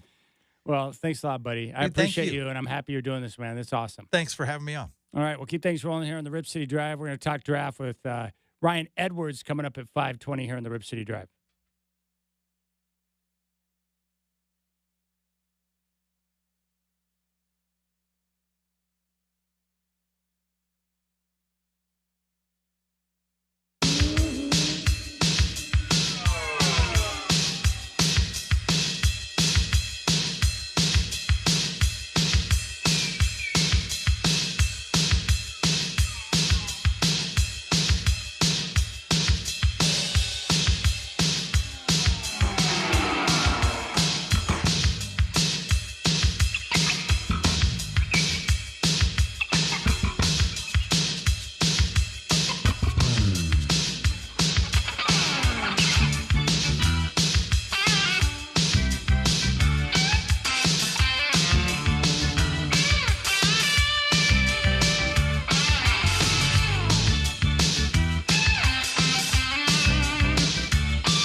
All right, again, if you want to participate in Beefwater's one-man march for autism, just go to 1059thebrew.com, and if you scroll down, you'll find it right there on the homepage. Very easy to spot, and it will take you right to the link of the page where you can participate. Beefwater's one-man march for autism, and he's going to walk the 8.5-mile stretch between here and Moda Center, and he's going to do that coming up in a very short period of time. So it's pretty awesome. But Casey Bay is a good dude, and I love the fact that he's out there wanting to raise awareness. And, I feel the same way he does. The more people you talk to and you realize you're not out there on an island all by yourself and that there is hope. And, that's the biggest thing I can say. If you got a youngster, a toddler, a young one who's got autism, all I can tell you is that Isaac is now doing more in his early 20s than I ever thought was possible. He's out there doing a lot of things on his own, communicating with people, wanting to connect with individuals. I mean, there are definitely struggles, but, he's capable of so much more than what I ever thought was possible. And he is wicked smart. Probably too much for his own good sometimes. All right, you can reach out 503-248-0620. You can find me on social at Chad and Rip City. We're going to talk draft coming up at 5:20 with Ryan Edwards. He's with 850 KOA in Denver. Draft coming up on Thursday. And I think we know who's going to go number one. It's Cam Ward. And Cam Ward, according to the majority of experts, they love the live arm. He's got better arm strength than Shedeur Sanders. He's got the athleticism and the ability to move.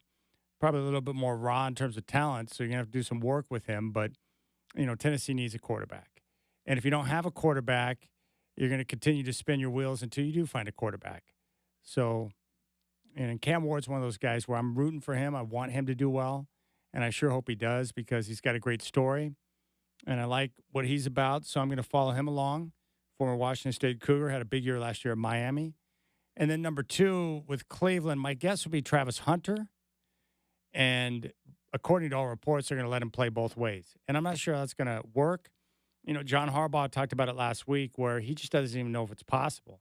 Not because he's not capable of playing both ways, but how is there enough time under the sun during a game week to get prepared to play on both sides of the ball? Meaning, how do you pull that off? Because you require time in meetings with both offense and defense, and you're talking about a full-on game plan that requires a lot of detail. I just don't know how a guy can have the time to be prepared the way he needs to be able to go full-time on both ends. But I'm here for it. I want to watch it. I want to see how it develops. Again, I don't like to put limits on terrific super athletes like Travis Hunter because what he did at Colorado over the last couple of years is almost unheard of, to go full-time on both sides and be highly productive on both ends of the field. But that's what he wants to do. So we'll see how Cleveland makes it work. If I had to guess, Shedeur Sanders will go number 3 to the Giants. Again, they're in the same boat. They need a quarterback badly. And I think Shedeur Sanders is going to be great. Now, he doesn't have some of the athleticism or pure athleticism of Cam Ward, but what he does have is accuracy. He will deliver the football on time and on target. And I like the toughness that he showed at Colorado, willingness to stand in and take hits to deliver the football. He comes from a football family, obviously, with his father, but he's got a feel for those big moments. I think he's going to be great. I can't wait to watch him play.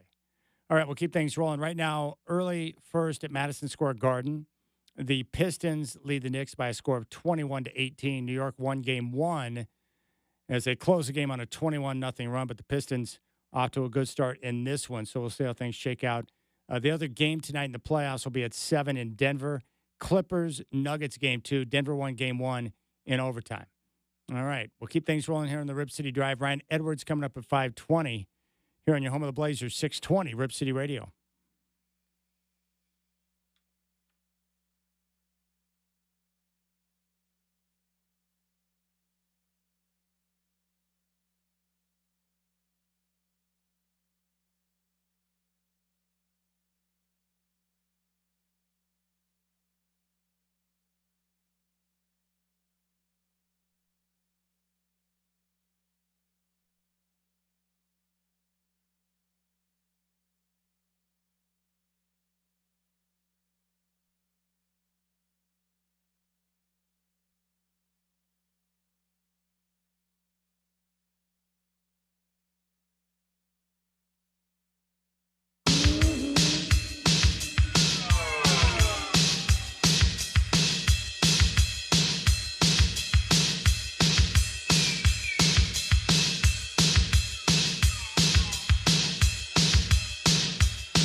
All right, it's 5 o'clock. Checking the NBA scoreboard. There's a doubleheader on TNT tonight.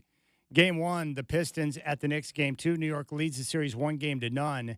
20 seconds to go, first quarter. Madison Square Garden. Pistons with a 23-18 lead on the Knicks. Game 2 is coming up later on in Denver. 7 o'clock tip. Clippers and Nuggets.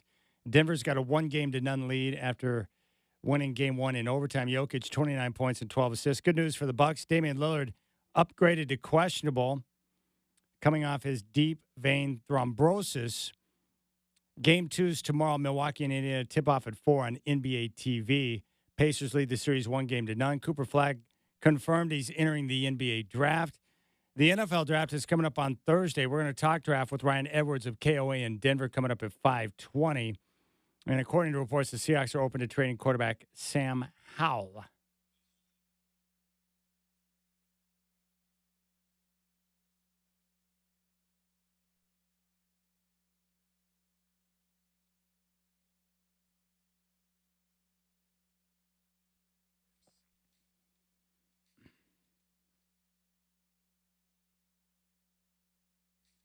Nice work by Shacker, bumping a little Shaka. All right, host of Game Day, Fifth Quarter, and Courtside Monday, Chris Burkhardt in studio with me now. Is Shaka the artist, or were you just saying Shacker with a Boston accent? No, I was not saying Shaka. Michael Shaka. Michael Shaka. But that's Shaka how it would Khan? sound. Shaka Khan. Is that your new nickname? Sure. That works for me. Yeah, you are down with the old school McDonald's toys too, aren't you? What'd you tell me about your grandma? I say my grandma was a manager at the ye old McDonald's back in the day, so she would hit up that dollar menu. It was right when the dollar menu first came out. It was a thing of beauty when the dollar menu meant things still actually cost $1. Yeah, right. And she'd hit it up. I think they had a limit. It was like 10 items per employee because it was so popular. But she would buy like the quarter pounders because they were $1. She'd buy 10 of them every single work shift. And then she just load the freezer. So you go spend the night at Grandma's house, and I'm hungry, Grandma. Well, go get yourself a quarter pounder, open it up, and boom, there it is. Gosh, that's so good. My cousin Darren worked in a McDonald's in Colorado, and he would take me over there and get me lunch or breakfast, depending on the time of day. And he would always save up the toys that would come in for the Happy Meals and supply me. I thought it was the best thing ever. Oh, yeah. Grandma knew the tricks, too, because she knew what toys they had and which ones we needed to complete the set. So she'd go in and buy just the toy. Gosh, that's she hooked it up. Was it a McDonald's out here? It was out in Troutdale. Troutdale. Yep.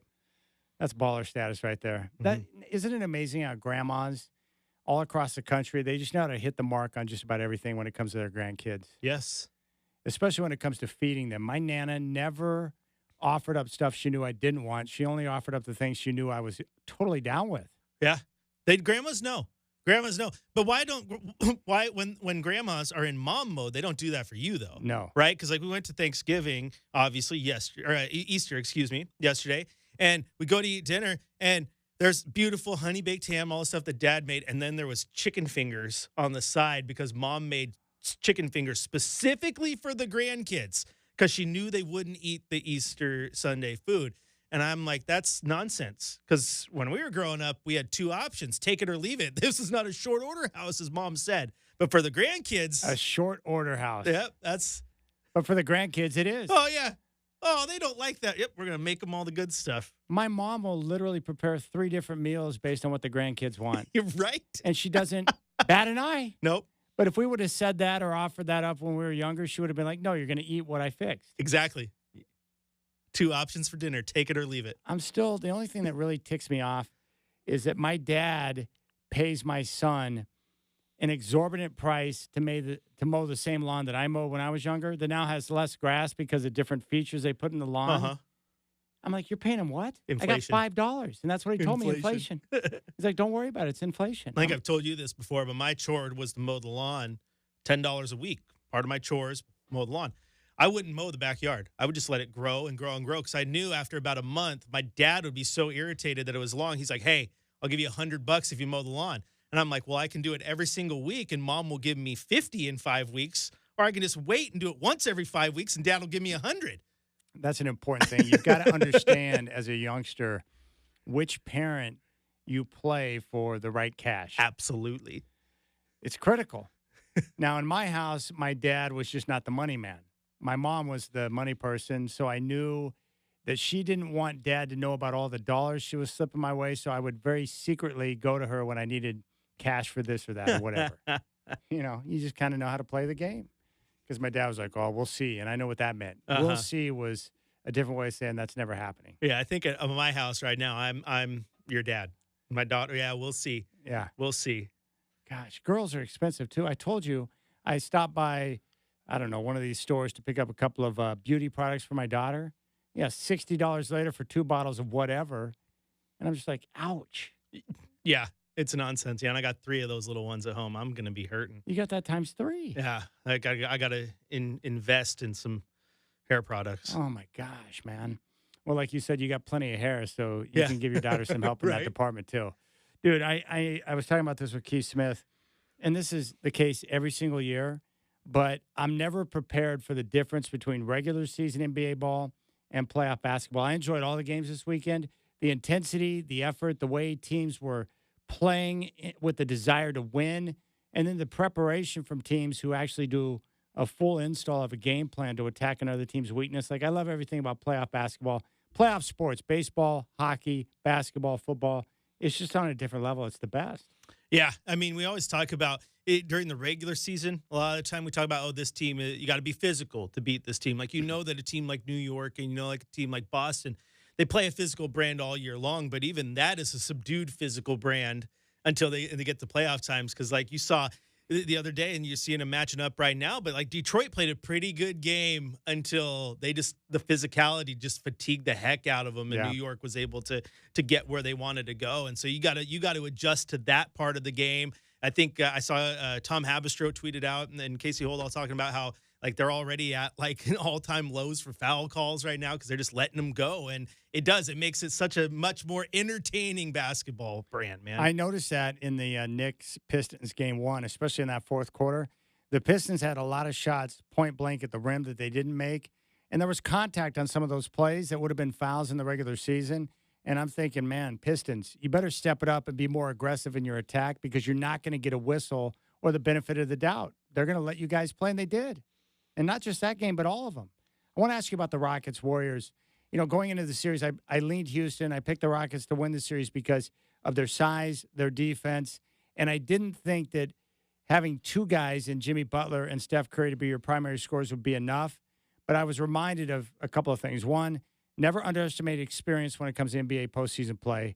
And also the Rockets' inability to shoot and lack of half-court offense would be an issue. And all of those things came to fruition in game 1.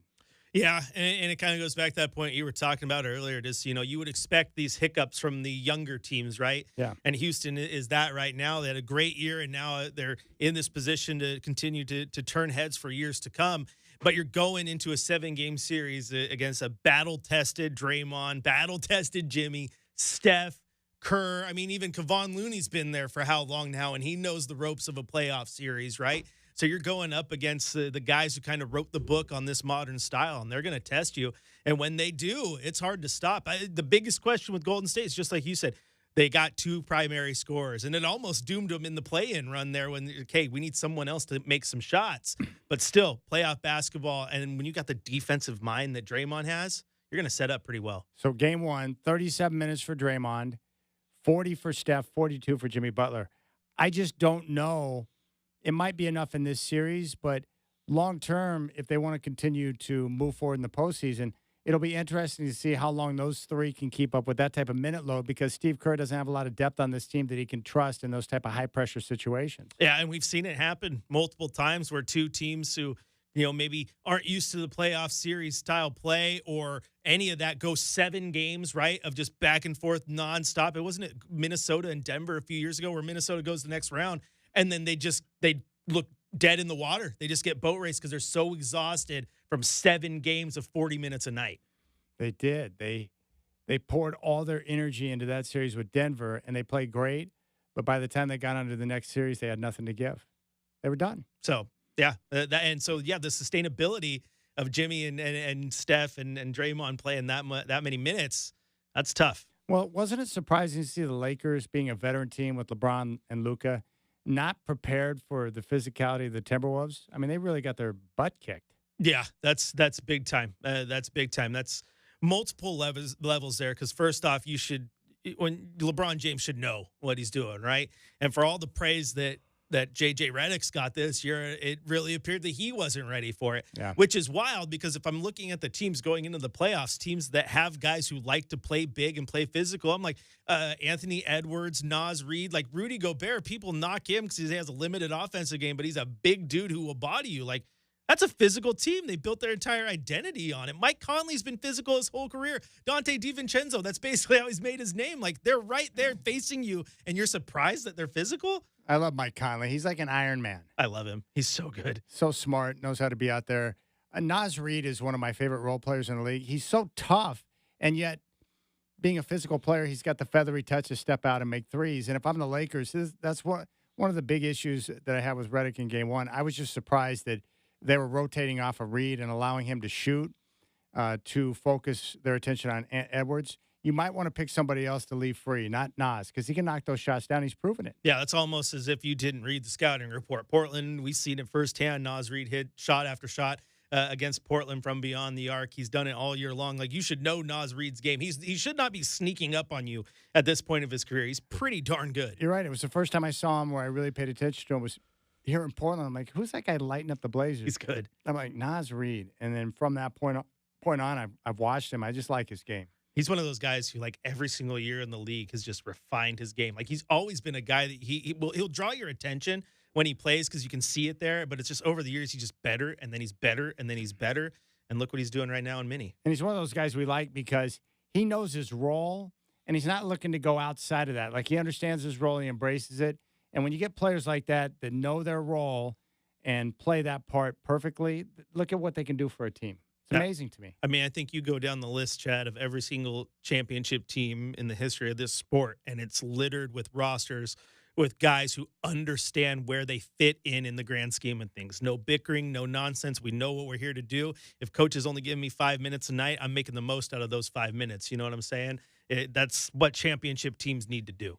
What jumped out at you over the course of the weekend? Was it something with the Warriors or Lakers? The Lakers and Timberwolves or the Warriors and Rockets? Was it Oklahoma City just continuing to be dominant? Boston getting, great play from Derek White on a night when Brown and Tatum didn't have it going on. Like, what jumped out at you in the first set of games? I think it's Oklahoma City. I mean, to go out there and basically be up by 60 points. I think at one point I tweeted out that the lead that Oklahoma City had over Memphis itself would have had a lead over Memphis. That's how big the lead was, right? Like, they had a 50-point lead when, Memphis had 49 points.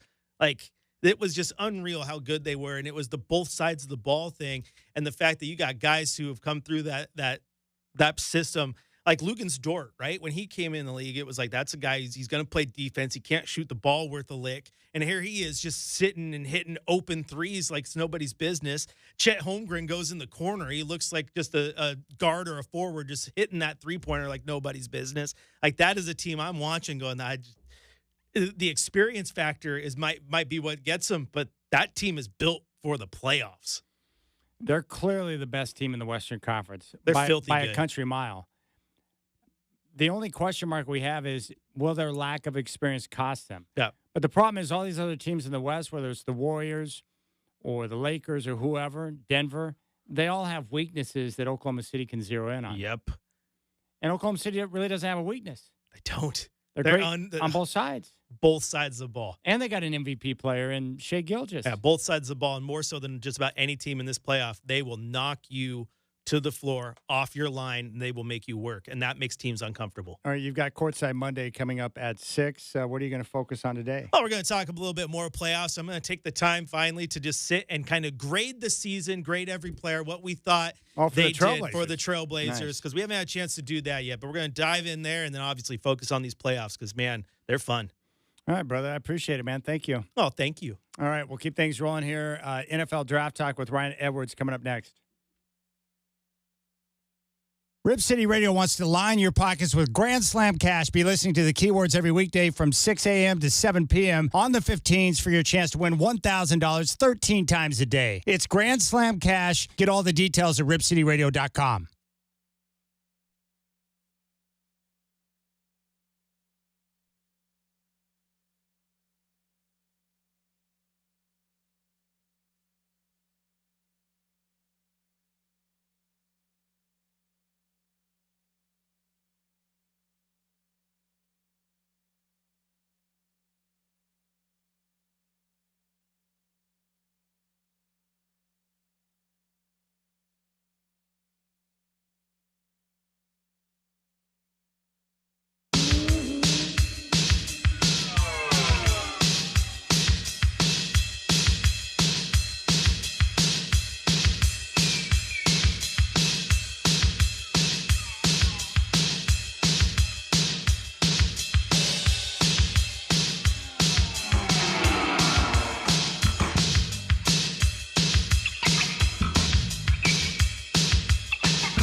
All right, first quarter came to an end. They're early second now at Madison Square Garden. Pistons on top of the Knicks by a score of 44-35.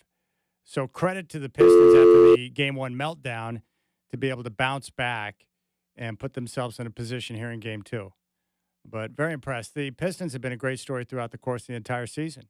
Young team, worst record in the league last year, 44 wins this season, and now in the playoffs. And the next game coming up, Nuggets and Clippers from Denver. That is game number 2.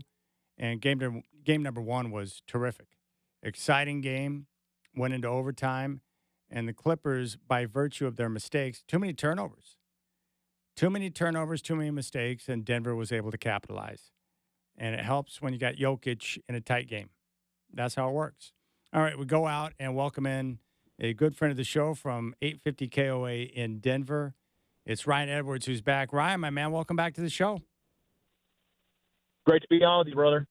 Boy, how about the Nuggets? What do you think changed for them in that second half when they really seemed to up their defensive intensity and started to force the Clippers into mistakes? What happened? What was the change? Oh, man, that's such a good question.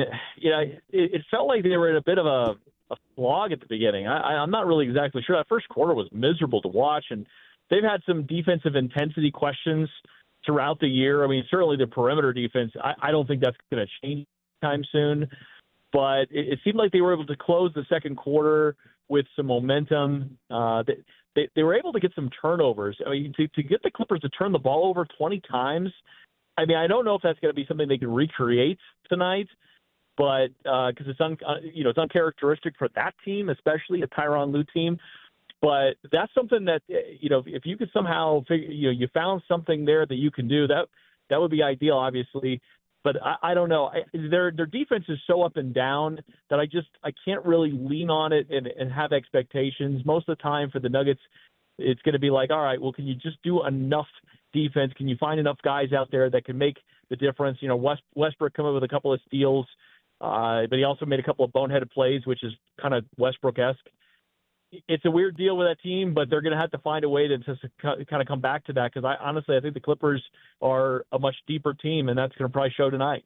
Well, I'll tell you one thing. If you get into clutch time and you got Nikola Jokic, I like your chances, right? He's so good with his decision-making and his playmaking, and he can get to his spots and make the right play. Like, he rarely makes the wrong decision in those type of high-leverage situations.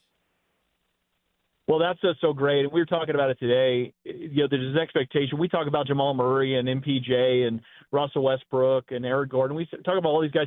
But the thing about it is Joker's just got to be great every night. But he just does. He just is. And he missed a few bunnies. He missed a few easy shots, some layups in the game. I'd say Zubac's had some good defense on him. But even then, he still had a really good game. And you just kind of need him to be that all the time, and that allows some of these other guys for the variance. I mean, the fact is, if he can't go into this game and kind of put up a stat line like SGA did the other day. Now again, Oklahoma City, they won easily, right? They didn't need much from SGA, but Joker's never going to be that guy. He's never going to have a night like that, and if he ever has a night like that, they're going to lose badly. He knows he has that expectation put on him every single game. The other guys are variance players, so I expect him to be good again tonight. Well, Ryan, as you know, we're big fans of Rick Adelman here in town, and we really are hoping the best for David Adelman. I think he's got a chance to become a great coach. Do you think part of the reason why they let loose of Michael Malone when they did was to give an extended look at David Adelman? It could be part of it. I think that there's a culture thing that they were just not really happy with, especially in that 4-game losing streak. But it goes all the way back, as we found out after the fact, to the fall, that even back then, Josh Kroenke was considering a switch, and he ultimately decided to stay the course a little bit longer because he knew some guys were kind of working back from the Olympics and some injuries. And then he went on an 8-game winning streak right before the All-Star break because he also thought about doing a change there. So they've been thinking about this for a little while. Part of it might be seeing a little bit more DA, but I think in the end, they realized they were going in a new direction with the GM. They decided to pull his contract negotiation. And I think for a while they've been thinking about how Michael Malone is leading this team and how the message is just going to get lost. So it could be multiple factors. But, hey, DA's 4-0, and winning in this business is really everything. I did notice at MGM you can get the Avalanche at 5-1 to win the Cup right now. That seems like a pretty good bet. I like that a lot. They're playing phenomenal. They did such a good job during the season. I mean, oftentimes when you trade one of your best players in Mikko Rantanen, their expectation is you're going to be worse. But they did it for a depth trade, and it's actually been the thing that's been killing them in the postseason for the last couple of years. When they get to the postseason, their top line is one of the best in the NHL, and maybe even their second line is good, but that was kind of it. And so what was really intriguing for me is to see how that played out in the postseason. And then obviously a 5-1 win is impressive. But what's more impressive to me is you had 8 forwards getting a point in the game. That for me is everything. Mackenzie Blackwood was phenomenal, and I think he's going to continue. He's been good all season long in net. But to see the forwards and the depth really show out, and they might even have Gabe Landeskog. He's going to be active for tonight's game. The captain might be back, and that's going to give them a bit of a lift. I don't know how much it'll matter on ice, but I know internally that's just going to mean a lot to those guys to see him back out there. So, no, I really like their chances to keep this roll going. Well, one thing that's real apparent, and I know that this is the case every year, but when you see it with your own eyes, it's like, wow. The intensity when you get to the NHL playoffs, the NBA playoffs, it's just a good reminder. It's not the same game as the regular season. It's awesome. It's just unbelievable. Yeah, it really is different. I'm with you, man. And yeah, playoff hockey, there's a reason why, whether you like hockey or not, you watch playoff hockey and you'll become a hockey fan, but it is different. And the intensity, every single shift matters just a little bit more. It's the same thing we say about playoff baseball, right? Yeah. I mean, every pitch can really shift everything. And it's just phenomenal. And yeah, the NBA postseason, to see these two teams, the Clippers and the Nuggets, the fact that they are, so they're 4-5, but they're only 4-5, and the Nuggets have home court because of the in-season cup tournaments.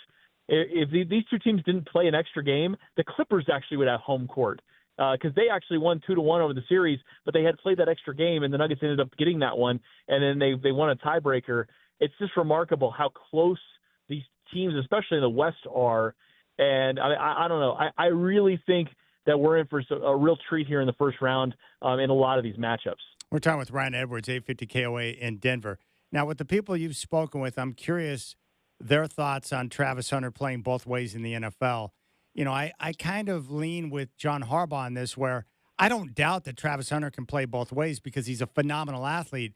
But how on earth do you have enough time during the week to be fully prepared on a game plan for a given opponent when you're trying to play both ways? Is that possible? Can it be done? Can you find a way to make it happen? I don't think it's possible. I think that there's going to be a team, whatever team takes him is going to find a way to get him some reps on both sides. But in the end, there's going to have to be a commitment one way or the other. And obviously it goes team to team. The Browns right now see him as a wide receiver. So it'll be more like packages at cornerback for him. Meanwhile, other teams may view him more as a cornerback. I think the majority of teams in the NFL that have looked at Travis Hunter think he's a better cornerback than wide receiver. But it's going to take a certain type of team to recognize the talent and give him those opportunities. I do think there would be a disservice. On the other side, I think it would be a disservice to ignore the other side of the ball and not give him some opportunities, some reps there. But I agree with the sentiment that it's impossible, the amount of wear and tear on your body. The way he was able to maintain it at CU is he just didn't practice during the week. You can't do that in the NFL. No. And the playbooks are so much more specific, and you have to be aware of all those things. And again, it's not to say that he isn't maybe the unicorn that might be able to do it. It's just to say we've never seen it before. So at least right now, I highly doubt any player will ever be able to play fully both ways. But we'll see. Now, do you expect Cam Ward to go 1 to Tennessee? I do. Yes. All right. So at number 2, do you think the Browns would take? Do you expect Travis Hunter to go to the Browns? I do. Yeah, I think it's going to go Ward, Hunter, Carter. I would expect to be offensive line, probably Will Johnson. Yeah, that's right. Sorry, it's been a long day. I expect offensive line to go the Patriots there at 4, and then Will Campbell. That's what I'm thinking of. Will Campbell. Yeah, I think he's going to go 4. And then 5 is kind of up in the air. I know Mason Graham was the guy that was sort of mocked there for most of the pre-draft process out of Michigan. But I don't know. You have the stuff about Janty today. Maybe that's just to get some teams to jump up to 5. It sounds like the Jacksonville Jaguars would really like to trade back. I think there's a lot of teams that are in that mix that would really like to trade back. They're not really in love with a lot of the players from 5 on. They're all kind of graded similarly, to be honest. I mean, even the Broncos picking a 20, you're going to get a player that you probably graded in a similar range of pick 10. And it's not a bad deal. I mean, I think that it's worse for the teams picking that high because usually you're trying to get a player that is franchise altering. You know, if you're picking top 10 in the NFL draft, you're thinking, okay, we're getting a blue chip player that might be a face of the franchise. I don't know if that really exists from pick 5 until even into the second round. I think they're all kind of in the same, mix. What do you think the Broncos are going to do with their first round pick? Well, obviously it depends on how the board falls, right? I mean, you pick 20, you can't really control it. There's a lot of buzz today about them trading up. I still don't see that. I think they're probably going to want to trade back. I think first option would be Omarion Hampton out of UNC if he's available there. Then second would be to trade back if somebody, say the Browns, the Giants, from the beginning of the second round would like to get up into the first and get a quarterback in front of the Pittsburgh Steelers at 21. That would be a great option. And then I think they have their eye on a couple of defensive linemen. Maybe Walter Nolan would be one of the top choices. Kenneth Grant out of Michigan, if he's there. Those would be kind of the options. There's some stuff on wide receiver. I guess if a certain wide receiver is there, maybe there's a conversation about it. But I really think that they are eyeing running back and maybe a defensive lineman. If not, they can't trade back. Where do you think Shadur Sanders is going to end up? Boy, that is such a great question. We've been debating that for months out here. I think that would be interesting just from an experiment, I guess, is for the Cleveland Browns to take Travis Hunter and then trade back into the first to select him. I think that would be kind of interesting to see. I don't know how feasible it is or if that they have a significant interest for that. I feel like the Giants have done the most work on Shadur. So them also considering trading back in would make some sense. You got a couple of vets there and Russell Wilson as well as Jameis Winston out there. But, yeah, I feel like the Browns and the Giants are probably best positioned, but more of like a trade back in. And then, of course, there's the Steelers, right, picking at 21. So it feels like those are the three teams. Again, it's sort of like how you feel about him, maybe some of the stuff that comes with him, which is the Sanders name, is Dion, all of that. All of that factors in. But, yeah, I think the Browns, it'd be kind of fun, right? I mean, Travis Hunter goes number 2, and then they trade back in to get him so that they can pair the two. I think that'd be kind of fun. Oh, that'd be a lot of fun. I like Shadur a lot. I like his accuracy, and I think he showed a lot of toughness with all the hits he took in Colorado. And which quarterback do you like better, he or Ward? I like Ward better, but I don't think it's significant. You're right. I like his accuracy. He is a tough kid. There's no denying that fact. He took a lot of hits, but he holds the ball a long time. And you and I both know, man, you get to the NFL, you can't do it. Huh. Yeah. You get absolutely crushed. So I like Ward better, but I don't know if I see the significant upside swing with either guy. I think it's just a tough year to need a quarterback, to be honest. And I think I'd rather be in the dart throw category with a Jackson Dart, no pun intended, or like Quinn Ewers or Tyler Shuck. I think I'd rather be in that category of just saying, hey, we like our guy, we don't love our guy. Let's take a dart throw on day 2 and see if we get kind of a Jalen Hurts situation. Well, I want to ask you this because as a Bronco fan, I really like where the team's at right now. I think they did a great job with their free agency. They've got their quarterback in Bo Nix. It feels like in the draft, like there's no desperation. Like they don't need any one particular player, so they can sit there and kind of plot their way through and add quality players at different positions, maybe get some depth. But it just seems like they've kind of moved into a different, realm to where now instead of being desperate, they can kind of be, they can pick and choose based on what they feel like they need. But I feel like they're moving in the right direction. That's what it seems like. Oh, we feel the same way out here. There's a lot of optimism, certainly, once you find your quarterback. But even more so, I think knowing what this draft is, there aren't a lot of miss opportunities, and you're in a pretty good spot with your roster, right? You've done a good job considering the fact that you'd lost so much in the Russell Wilson trade, and it felt like maybe that might take years to dig out. It didn't really. It took a year to get out of it, and you moved on from Russ. You found your quarterback. And you can sort of see the roster with the additions you did in free agency. You can sort of see the roster kind of coming together before your eyes. Hey, you take a running back, you don't take a running back, that's okay. There's plenty of running backs to be had. You can take another tight end, you can take a wide receiver. But for the most part, you're kind of looking at depth. You're kind of looking at guys that just sort of stock the shelves and develop long term. So I'm with you, man. I think they're in a pretty good spot. There's no reason for desperation. I think that's why a lot of Broncos fans would either like them to be aggressive, say, go get Ashton Janney and recognize, hey, he is in a tier above his own, or trade back and acquire multiple day 2 picks and really just continue to stock the cupboard with talent that could play in a few years. What's the most interesting storyline for you going into the draft on Thursday that you're going to watch? Is it Travis Hunter? Is it something else? Like, what's got your attention? I mean, Shador. That's locally, because we all expect Travis to go two overall to the Browns. I mean, again, and things can change, but that's where a lot of people are sort of landing on right now. And then it's really kind of, where does Shador end up sliding? It sounds like the Saints at 9 are not going to be in on Shador. It sounds like the Giants might just say, hey, let's get a blue chip player here at 3 and then see how the quarterback setup goes, because after the Saints pass on Shador, let's just argue that, right? Saints pass on them. Then it's like, okay, the Steelers are next at 21, but they're not a lock necessarily to take a quarterback. They may also feel like we could just get a player here and wait this thing out a little bit and get more into the dart throat category. And maybe Aaron Rodgers suddenly texts us draft night and says he's in. I mean, who knows, right? The slide for Shador Sanders is the most intriguing thing for me. Outside of really, we've been doing mock drafts for months. I really don't think we have any idea what teams are thinking in the first round. I think they have a lot of similar grades on a lot of these guys, and what we think is consensus is probably not consensus, especially since all these teams still own their original first-round pick. So that for me is just like, okay, well, we've been thinking, hey, this is how this stacks, this is how teams are viewing it.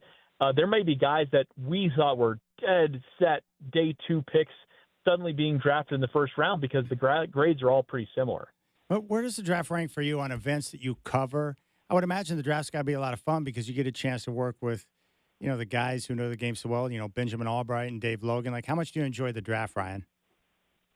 Oh, I love it. It's one of my favorite events of the year because when we go start to finish, I'm going to be on 3 to 11 or midnight on Thursday, same thing on Friday, like 10 a.m. to 7 just straight on Saturday. I mean, I love every piece of it, and it's just, it's culmination of months of work, because we go out to the Combine, we go to the Senior Bowl, we do all those things, and you talk to a lot of people, and you're doing a ton of prep, and just all like in a 3-day span, like months of speculation and preparation all just kind of come together, and you get to see the optimism from the fan base. I mean, especially here for the Broncos, have a lot of optimism about the direction that they're going, but even in down years, just the excitement of new and what this guy could be, and the hope of the sort of the mystery box of every player, right? I mean, it's all great, but yeah, I'd say this and training camp are 2 of my absolute favorite times of year. You mentioned something about the Senior Bowl. I think it was Mel Kiper who said this. He said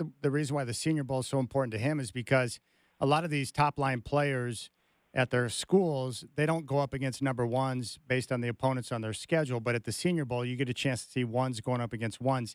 Do you see that at the Senior Bowl and the competition that guys get to face compared to the schedule they had during the regular season? Absolutely. And, I mean, again, it's practice, right? They're not games. Yeah. But getting a chance to see, I mean, sometimes you get to like a D2 guy, right? Or a D3 guy, and getting a chance to see, Quinn Miners was a guy, the Wisconsin Whitewater. And he'd get out there, and they had him doing some reps at center, and you're just like, all right, we'll see how he does. And he's just stonewalling D1 guys, your SEC guys, and you're just like, holy cow, this guy can play. But you never know that, right? You'll never know what they can do until they get out there on the field and play or practice against some of these guys, and then you get a chance to really kind of, okay, well, I thought this thing about a guy, and now I get to get a chance to go back and watch him a little bit more and see if what I know about him sort of transforms a little bit. So yeah, I love all of those those all-star games, those practices. It's just really cool information we get out of it. All right, he's on social media, R. Edwards Radio. He's with 850 KOA in Denver. Ryan, it doesn't suck to be you right now, man. You got the Avalanche, the Nuggets, and the NFL Draft coming up on Thursday. As always, man, thanks for the time and the insight. I appreciate you, brother. Thanks for having me on. You got it, brother. There's Ryan Edwards. That's a good guy right there. And a good time to be in Denver right now with so many different things going on. But the draft coming up on Thursday.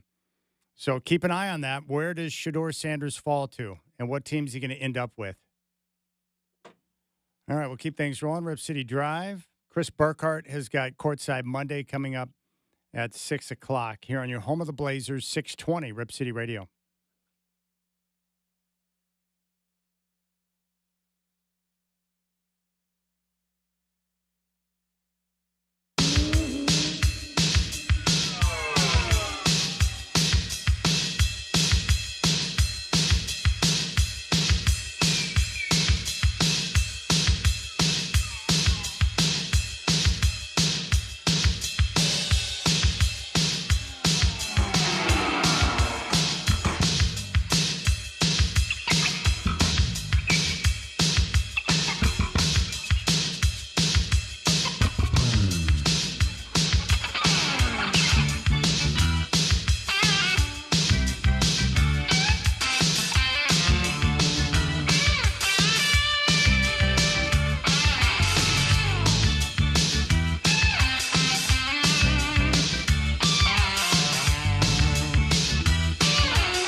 All right, big thanks to Ryan Edwards for taking time to join the show. Draft coming up on Thursday, and I've told you my only prayer is that the Broncos select Cam Scatteraboo from Arizona State at some point during the draft. I want him in a Bronco uniform. Let's go out to the Preacher for an exit interview. Preacher, my man, welcome back to the Rip City Drive. What's on your mind today? I appreciate you taking the phone call. The gentleman that was on 105.9, I would want to get his name once again. What is it? Casey Bay. Casey Bay. Well, Beefwater. You know, that introduction to Spectrum, and of course you had it last week.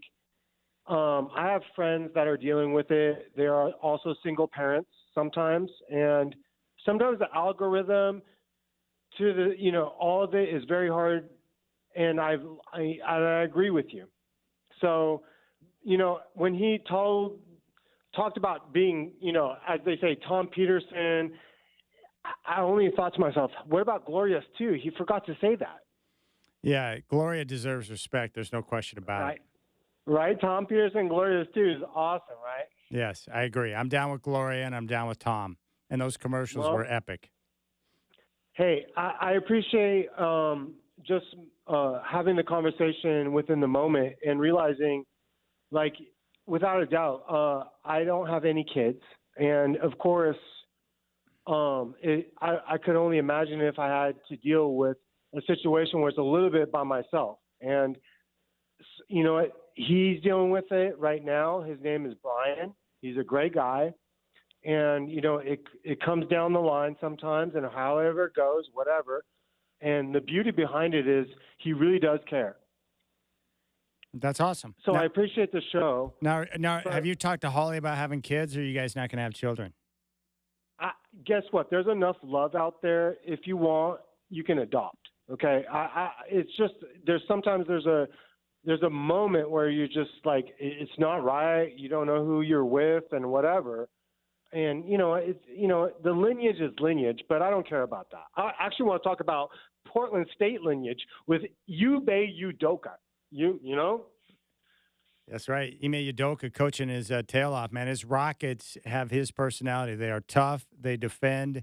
And now we just got to see if they can find someone to make a shot in game number 2 against the Warriors. Do you think Chauncey and Ume, you can really – I mean, those guys are really tough-nosed coaches. And I got a story about Udoka since I went to Portland State. I was just a gym rat in the spectrum of where he was practicing and becoming who he was. And one thing that stood out when I was driving to the rim on a fast break, and of course I got to the rim and I could hardly dunk. I did a reverse, and he said, or do that. Like, he was edging me on as he saw me doing the fast break, saying, oh man, dunk it, dunk it. He was yelling at me to dunk it. And then I was like, I can't dunk it, but I'll do a cool reverse. And he said, or do that.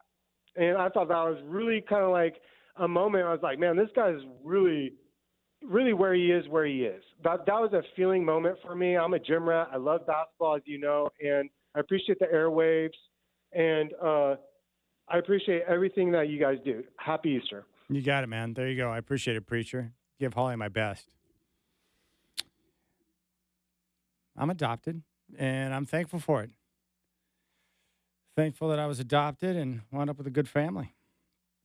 And Preacher and his wife, Holly, very nice people. Very good people. All right, Pistons and Knicks going on. I'm not really excited about the games tonight. I mean, the Denver Clipper game is going to be great, but I'm all in on the Lakers and Timberwolves and the Warriors and Rockets right now. Those are my top 2 favorites. Although I have to admit, I enjoy Game 1 Clippers-Nuggets. I just can't believe the Clippers blew it. It's like, what are you guys doing out there? And how can a veteran team make that type of that many mistakes? It's like, what's up with that? 20 turnovers? Whatever. I got to look at those numbers again. 20 turnovers for the Clippers in Game 1. You might want to clean it up just a scotch. Yeah, 20. And the Nuggets had 11. That's a problem. So you got to tighten it up. I was surprised some of the veteran teams have struggled in certain areas of their game. Lakers with their intensity, Clippers with the ball security. Right now, Pistons on top 55-49, third quarter just underway at Madison Square